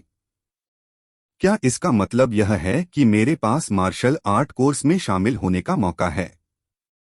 कई छात्र उत्साहित थे, विशेषकर वे जो मध्यवर्ती चरण में पहुंच चुके थे। वे वस्तुतः खुशी से नाचने लगे। हालांकि शुरुआती चरण के मार्शल शिष्य उदास थे। समुद्रनगर नंबर 1 हाई स्कूल में केवल 5 उन्नत चरण के मार्शल शिष्य थे, लेकिन कई शुरुआती चरण और मध्यवर्ती चरण के मार्शल शिष्य थे। मध्यवर्ती चरण के मार्शल शिष्यों के लिए यह एक बड़ी अच्छी खबर थी। विश्वविद्यालय प्रवेश परीक्षा जीवन में एक महत्वपूर्ण मोड़ थी। यदि वे मार्शल आर्ट पाठ्यक्रम में शामिल हो जाएं, तो वे अधिक संसाधनों का आनंद ले सकेंगे। इससे उन्हें भविष्य में मार्शल योद्धा बनने का अधिक मौका मिलेगा। अतीत में कई लोग 20 साल की उम्र से पहले उन्नत चरण मार्शल शिष्य बनने में असमर्थ थे, इसलिए वे मार्शल आर्ट पाठ्यक्रम में प्रवेश नहीं ले सके और मार्शल योद्धा नहीं बन सके। इस वर्ष मार्शल आर्ट पाठ्यक्रम में कोटा बढ़ाया जा रहा है। उनका मौका आखिरकार आ ही गया। वे उत्साहित कैसे नहीं हो सकते थे। ठीक है, शांत हो जाओ। मेरे बोलने खत्म होने का इंतजार करो, फणिवर्धन ने ताली बजाई। छात्र धीरे धीरे चुप हो गए। उन्होंने फणिवर्धन को देखा। फणिवर्धन ने कहा, अगर कोई है जो मार्शल आर्ट कोर्स के लिए आवेदन करना चाहता है, तो इस सप्ताह के भीतर मेरे कार्यालय में मेरे साथ पंजीकरण करना याद रखें। डीन के कार्यालय को संख्या संकलित करने और इसे शिक्षा मंत्रालय को भेजने की आवश्यकता है। आपको परीक्षा के लिए अपना पहचान पत्र केवल तभी दिया जाएगा जब आप पंजीकरण कराएंगे। इस पहचान पत्र के बिना आप मार्शल आर्ट कोर्स की परीक्षा नहीं दे पाएंगे। कृपया इसे याद रखें। आगे बढ़ने से पहले वह 1 सेकंड के लिए रुका। हालांकि एक बात आपको अपने माता पिता को स्पष्ट रूप से बतानी होगी। इसमें एक निश्चित जोखिम के साथ वास्तविक युद्ध मूल्यांकन भी शामिल है। इंटरनेट अच्छी तरह से विकसित है, इसलिए आप सभी शायद जानते होंगे कि इसमें एक विशेष जोखिम है। हालांकि आपको शायद यह पता न हो कि जोखिम कितना अधिक होगा। तो फिर मैं तुम्हें बता दूं। वास्तविक युद्ध मूल्यांकन के लिए एक विशिष्ट मृत्यु दर होती है। यदि मृत्यु दर इस बेंचमार्क से अधिक नहीं होती है, तो अधिकारी इस पर कोई ध्यान नहीं देंगे। इसका मतलब यह है कि अगर आप मर गए तो आप मर ही जाएंगे। इसलिए यदि आप आश्वस्त नहीं हैं, तो चीजों को संयोग पर छोड़ने का विचार न करें। मैं चाहूंगा कि आप 1 साल दोहराएं और अगले साल परीक्षा दें। ठीक है, मैंने सब कुछ कह दिया है। अपनी पाठ्य पुस्तकें तैयार करें। हम अपना पाठ शुरू कर रहे हैं। फणिवर्धन ने अपना भाषण समाप्त करने के बाद छात्रों को समाचार को पचाने के लिए कुछ समय दिया। जैसी कि उम्मीद थी, नीचे बैठे छात्रों ने धीमी आवाज में चर्चा शुरू कर दी। क्या मृत्यु दर है? मैंने हमेशा सोचा था कि आप अधिक से अधिक घायल हो जाएंगे। मैंने पहले भी एक वरिष्ठ से पूछा है। उन्होंने कहा कि पिछले 2 वर्षों से कोई मौत नहीं हुई है। क्या वह मुझसे झूठ बोल रहा था? शायद नहीं। भले ही पिछले 2 वर्षों में कोई मृत्यु नहीं हुई हो, लेकिन पहले के वर्षों के बारे में क्या? मुझे वापस जाकर सावधानीपूर्वक शोध करना चाहिए। यदि कोई मृत्यु दर है, तो मुझे उस पर सावधानीपूर्वक विचार करने की आवश्यकता है। कुछ छात्र भौहें सिकोड़ रहे थे। कुछ क्षण पहले की खुशी थोड़ी कम हो गई थी। अगर मैं मार्शल आर्ट कोर्स परीक्षा में भाग लेना चाहता हूं, तो मुझे अपनी 5 साल की मार्शल आर्ट परीक्षा 3 साल के मॉक पेपर शुरू करनी होगी। अब केवल 2 सप्ताह शेष हैं। समय पर्याप्त नहीं है, कोई अचानक चिल्लाया। ओह ठीक है। मैंने 5 साल की मार्शल आर्ट परीक्षा 3 साल के मॉक पेपर पढ़ना शुरू नहीं किया है। मुझे परीक्षा कैसे देनी चाहिए? वे हमारे लिए इसे कठिन बना रहे हैं। उन्होंने हमें पहले क्यों नहीं सूचित किया? विषय दूसरी दिशा में चला गया। कुछ समय पहले तक वे मृत्यु दर को लेकर चिंतित थे। अब वे सभी 5 साल की मार्शल आर्ट परीक्षा 3 साल के मॉक पेपर से स्तब्ध थे। आर्यन शर्मा ने अपना सिर हिलाया। यह सिर्फ सीटों में बढ़ोतरी थी। इसका उससे कोई संबंध नहीं था। उनकी वर्तमान योग्यता विश्वविद्यालय प्रवेश परीक्षा से निपटने के लिए पर्याप्त थी। पुनः आर्यन शर्मा ने अचानक अपना सिर घुमाया। उसने देखा कि नलिन चौहान की भावनाएं थोड़ी अजीब लग रही थीं। उसकी आंखें चमक रही थीं, लेकिन उसके चेहरे पर झिझक और डर था। क्लास मॉनिटर लिन, क्या आप इंटरमीडिएट स्टेज मार्शल शिष्य हैं? आर्यन शर्मा ने एक संभावना के बारे में सोचा। वह उससे पूछे बिना नहीं रह सका, क्या आप भी मार्शल आर्ट कोर्स के लिए आवेदन करने की सोच रहे हैं? चैप्टर 39। नलिन चौहान को लगा कि जब उसने उसकी आवाज सुनी तो आर्यन शर्मा उसे नीचा दिखा रहा था। उसने उसे घूरते हुए कहा, मैं नहीं कर सकती। नहीं, मैंने हमेशा सोचा था कि आप विद्वान पथ पर आगे बढ़ेंगे, आर्यन शर्मा ने मासूमियत से जवाब दिया। आखिरकार यह मार्शल आर्ट का युग है। हम यह अनुमान लगा सकते हैं कि मार्शल आर्ट का प्रयोग अधिकाधिक बढ़ता जाएगा। इसका प्रभाव समाज के हर पहलू पर पड़ेगा। इस वर्ष की विश्वविद्यालय प्रवेश परीक्षा में यह परिवर्तन एक संकेत है। इस प्रकार भले ही मैं विद्वान पथ पर चलूं, मैं अपनी मार्शल आर्ट को छोड़ना नहीं चाहता, नलिन चौहान ने वस्तुनिष्ठ विश्लेषण किया। आपकी बात सही है, आर्यन शर्मा ने सिर हिलाया। आपको मार्शल आर्ट पाठ्यक्रम परीक्षा में भाग लेना चाहिए, है ना? नलिन चौहान ने आर्यन शर्मा को एक सार्थक नजर दी। उनके हालिया प्रदर्शन से उन्हें लगभग 90% यकीन था कि वह मार्शल आर्ट की परीक्षा देंगे, हालांकि वह इसकी पुष्टि नहीं कर सकी। आर्यन शर्मा बस मुस्कुराया। नलिन चौहान ने आगे कोई जांच नहीं की, हालांकि उसके दिल में पहले से ही उसका जवाब था। इसमें कोई आश्चर्य नहीं कि उन्होंने अपनी पढ़ाई पर ज्यादा जोर नहीं दिया। हालांकि मार्शल आर्ट परीक्षा का एक लिखित भाग भी था। 5 साल की मार्शल आर्ट परीक्षा 3 साल के मॉक पेपर अवश्य पढ़ी जाने वाली पुस्तक थी। क्या उसमें पर्याप्त आत्मविश्वास था? उसे अभी भी कुछ संदेह था। लेकिन एक बार जब उसे 5 साल की मार्शल आर्ट परीक्षा 3 साल के मॉक पेपर याद आया तो उसने बेकाबू होकर भौहें सिकोड़ लीं। आपको क्या लगता है शिक्षा मंत्रालय क्या सोच रहा है? उन्होंने यह खबर आखिरी क्षण में क्यों जारी की? कई मध्यवर्ती चरण के मार्शल शिष्यों ने 5 साल की मार्शल आर्ट परीक्षा 3 साल के मॉक पेपर को ठीक से नहीं पढ़ा है। उन्हें परीक्षा पास करने की कोई उम्मीद नहीं है। मुझे कैसे पता चलेगा? जिस तरह से ये शक्तिशाली लोग सोचते हैं वह हमेशा अजीब होता है। आर्यन शर्मा ने अपना सिर हिलाया। इसी समय उनके सामने खड़े एक युवक ने अचानक अपना सिर घुमाया और उनकी बातचीत में कूद पड़ा। हे, मैंने सुना है कि यह विश्व महासंघ की नीतियों से संबंधित है। विश्व महासंघ की नीतियां? आर्यन शर्मा और नलिन चौहान ने एक दूसरे पर नजर डाली। यह संलिप्तता थोड़ी दूर की कौड़ी थी। यतीश जैन, तुम्हें यह कैसे पता? आर्यन शर्मा ने युवक से पूछा। यतीश जैन नलिन चौहान के सामने प्रदर्शन करना चाहता था, इसलिए उसने अपना शरीर घुमाया और गर्व से समझाया, मेरे चाचा शिक्षा मंत्रालय में काम करते हैं।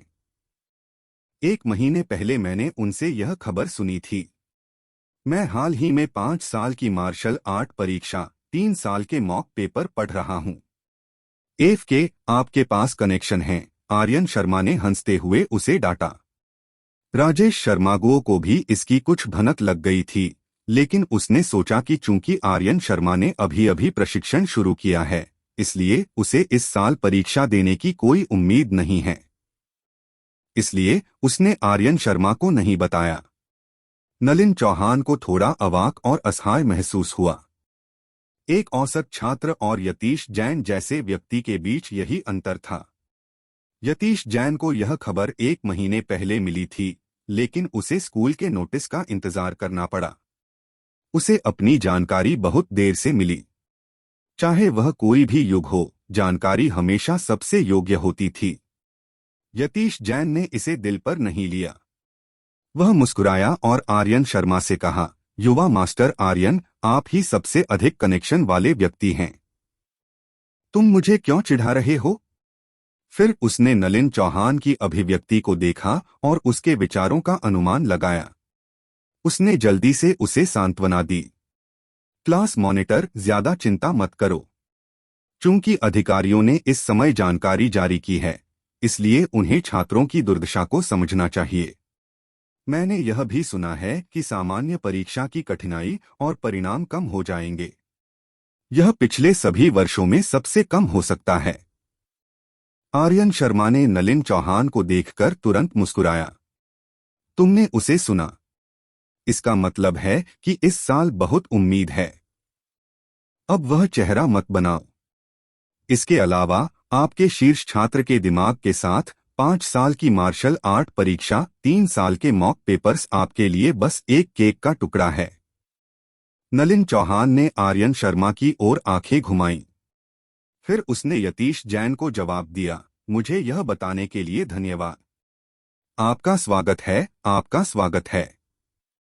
अगर मैंने तुम्हें नहीं बताया होता तो भी तुम इसे जल्द ही सुन लेते।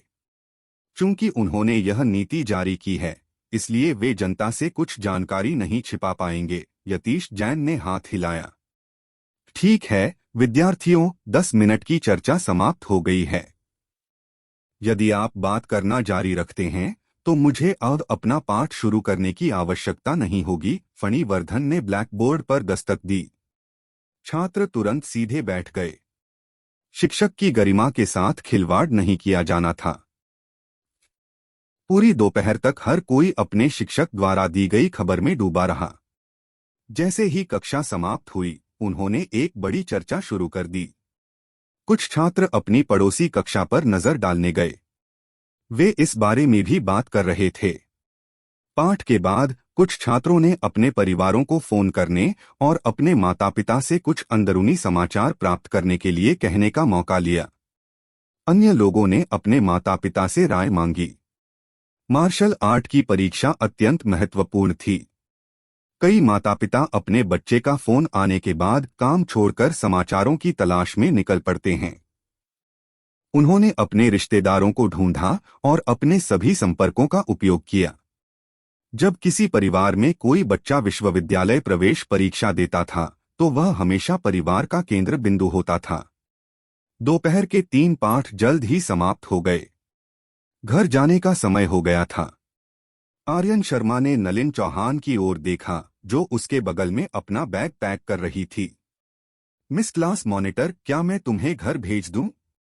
कोई जरूरत नहीं, नलिन चौहान ने जल्दी से जवाब दिया। उसे डर था कि अगर उसने थोड़ी देर से जवाब दिया तो उसे जबरदस्ती उसकी कार में खींच लिया जाएगा। वह सोचती रही कि इस आदमी का उसके प्रति कोई मकसद है। उसने खुद को पहले की तरह नहीं रोका। आपकी पसंद। आर्यन शर्मा को कोई आपत्ति नहीं थी। वह उठा और जाने की तैयारी करने लगा। लेकिन उन्होंने एक पल सोचा और कहा, चूंकि आप मार्शल आर्ट की परीक्षा देना चाहते हैं, इसलिए आपको अगले 2 सप्ताह तक अंशकालिक काम नहीं करना चाहिए। समय थोड़ा तंग है। आपको इसका बुद्धिमानी से उपयोग करना चाहिए और 5 साल की मार्शल आर्ट परीक्षा, 3 साल के मॉक पेपर को देखना चाहिए। यदि आपको किसी कठिनाई का सामना करना पड़ता है तो अपने टेबल दोस्त के रूप में मुझे ढूंढना न भूलें। आर्यन शर्मा ने उसे खंडन करने का मौका नहीं दिया क्योंकि वह सीधे कक्षा से बाहर चला गया था। एक पल में नलिन चौहान को अपने दिल में गर्मी फैलती हुई महसूस हुई। उसने अपना सिर हिलाया और डांटा, यह आदमी मुझे फिर से बहका रहा है।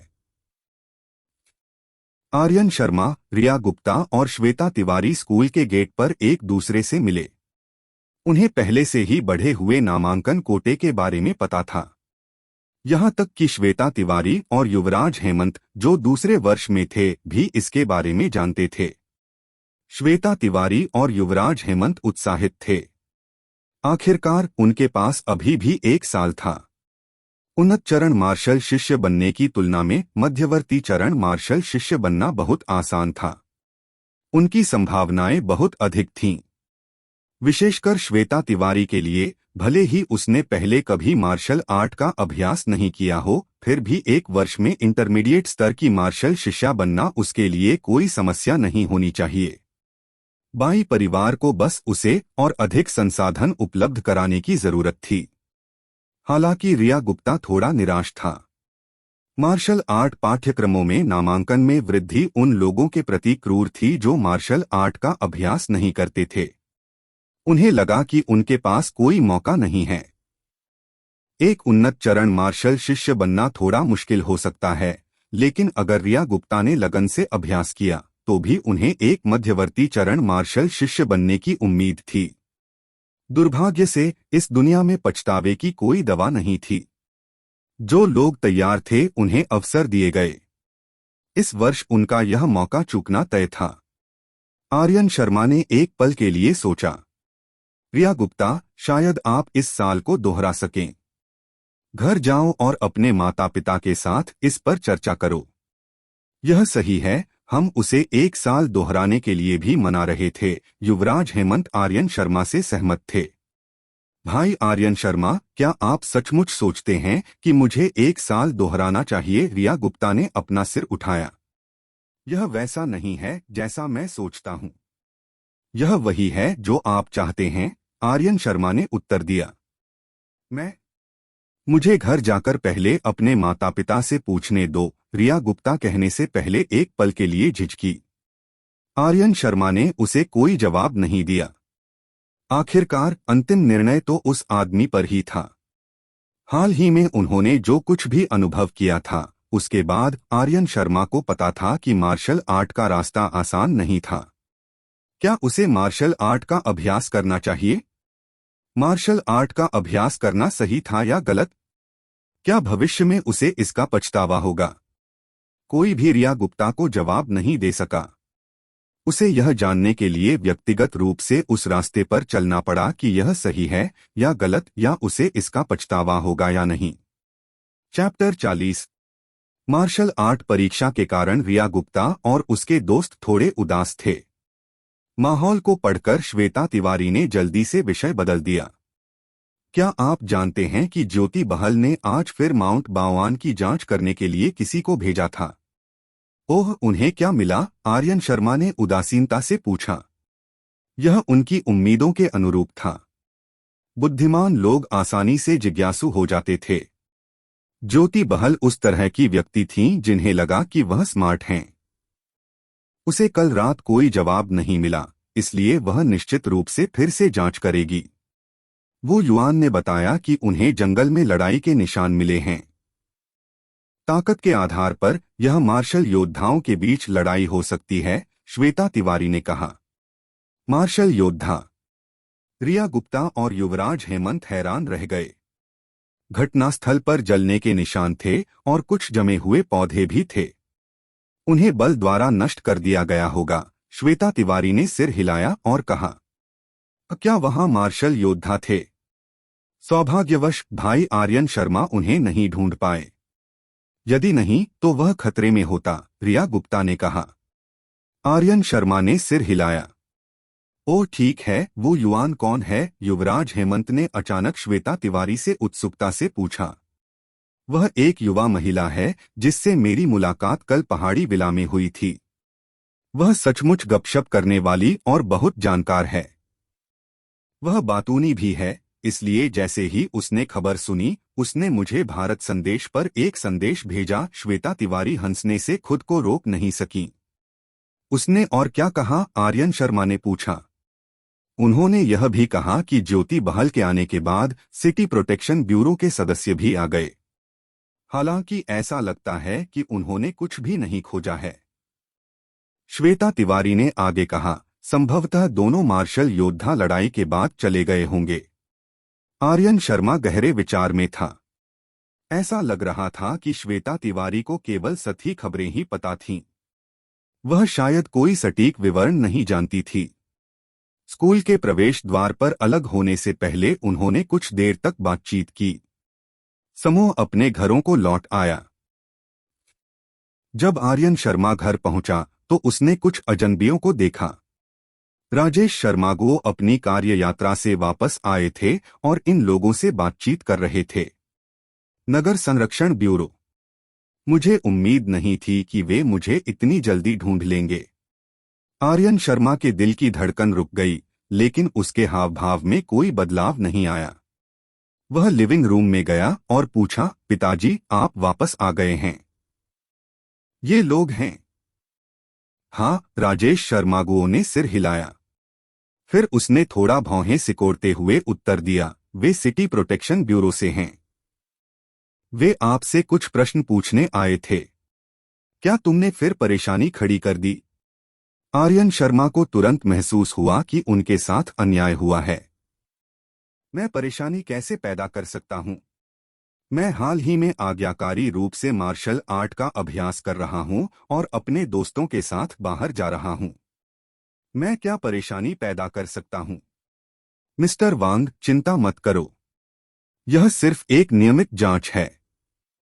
एक युवक ने हाथ हिलाया और खड़ा हो गया। उसने आर्यन शर्मा से पूछा, आप आर्यन शर्मा हैं, है ना? हाँ। मैं सिटी प्रोटेक्शन ब्यूरो की नंबर 3 छोटी टीम का नेता हूं, चाई यू, युवक ने अपना परिचय दिया। हम आज इसलिए आए हैं क्योंकि हम आपसे पूछना चाहते थे कि कल रात माउंट बाओआन पर क्या हुआ था। ओह ठीक है।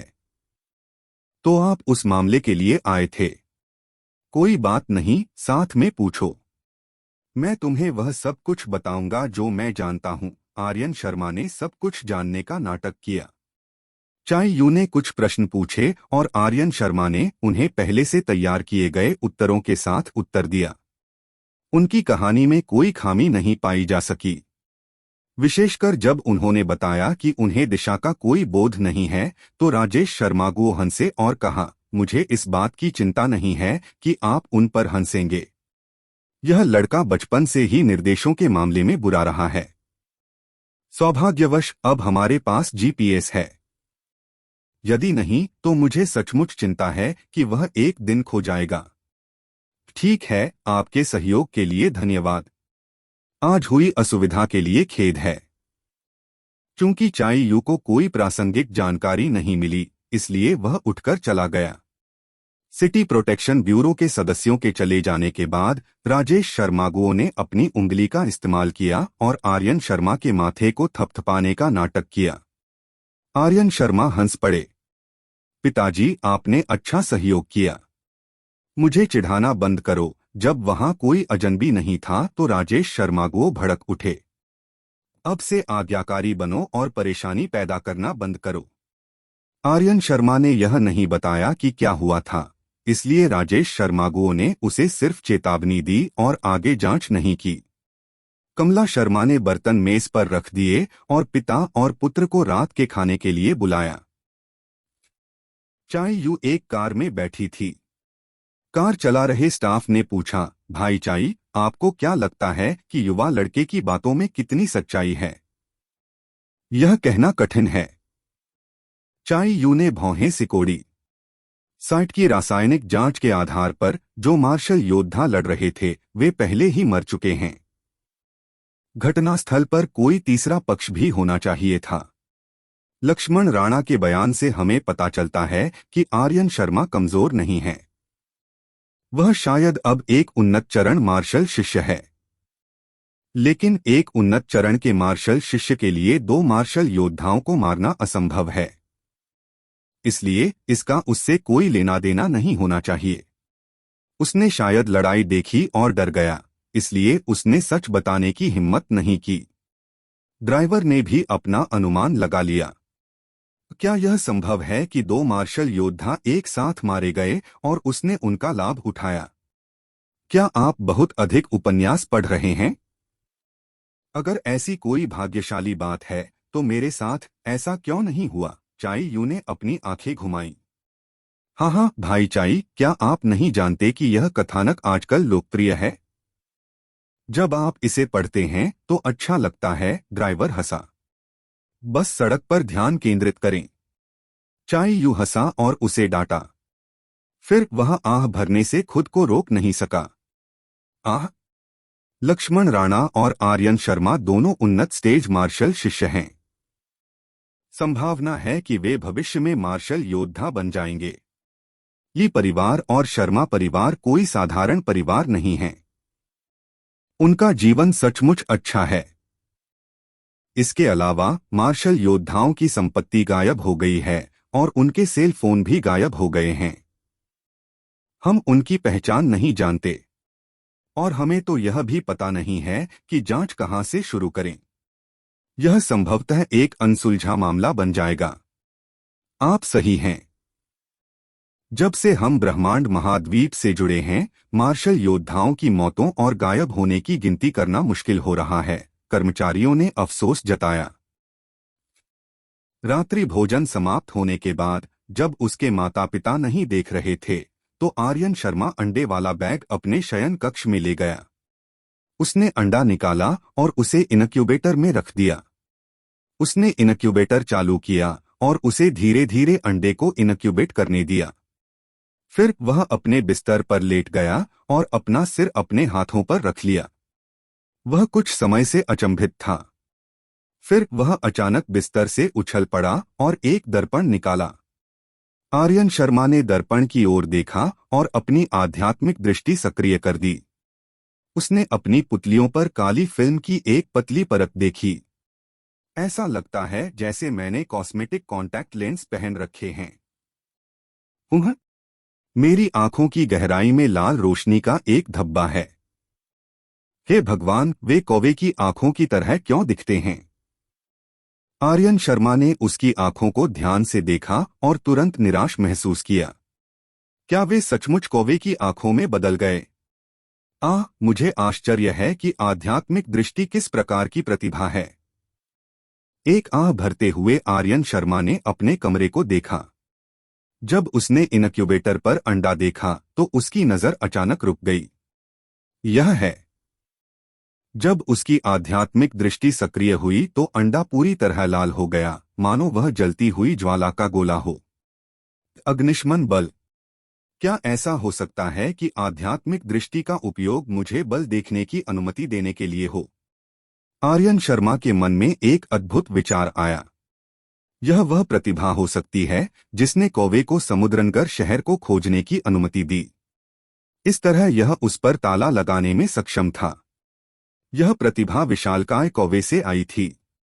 इसकी तुलना में उनकी प्रतिभा कमजोर थी। इसे और विकसित करने की काफी गुंजाइश थी। हालांकि यह प्रतिभा बुरी नहीं है। मैं अपनी आंखों से फोर्स को देख सकता हूं, इसलिए मैं भविष्यवाणी कर सकता हूं कि अन्य मार्शल योद्धा कितने मजबूत या कमजोर हैं, आर्यन शर्मा ने खुद से कहा। आर्यन शर्मा उत्सुकता से जल रहा था। उन्होंने इस प्रतिभा के साथ लंबे समय तक प्रयोग किया, जब तक कि उन्हें ऐसा महसूस नहीं हुआ कि उनकी आंखें दुखने लगी हैं और सिर भारी होने लगा है। उसके पास अपनी आध्यात्मिक दृष्टि को निष्क्रिय करने के अलावा कोई विकल्प नहीं था। क्या बात है? मुझे थोड़ा चक्कर आ रहा है। क्या यह हो सकता है? आर्यन शर्मा थोड़ा हैरान था। उन्होंने विशेषता पैनल निकाला और आंकड़े अनुभाग को देखा। इस विशेषता के पीछे एक अतिउपभोग था। आध्यात्मिक दृष्टि आत्मा को भस्म कर देती है। ऐसा लगता है कि मैं इसका लापरवाही से उपयोग नहीं कर सकता। चक्कर आना धीरे धीरे गायब होने से पहले आर्यन शर्मा ने थोड़ी देर आराम किया। मैं केवल इतना जानता हूं कि आध्यात्मिक दृष्टि मुझे शक्ति को देखने में मदद कर सकती है। मुझे आश्चर्य है कि क्या इसमें अन्य क्षमताएं भी हैं। आर्यन शर्मा ने एक पल के लिए विचार किया और फैसला किया कि वह भविष्य में इस पर अधिक ध्यान देंगे। आध्यात्मिक दृष्टि प्रतिभा बहुत आशाजनक थी। उसे इस पर ध्यान केंद्रित करना होगा।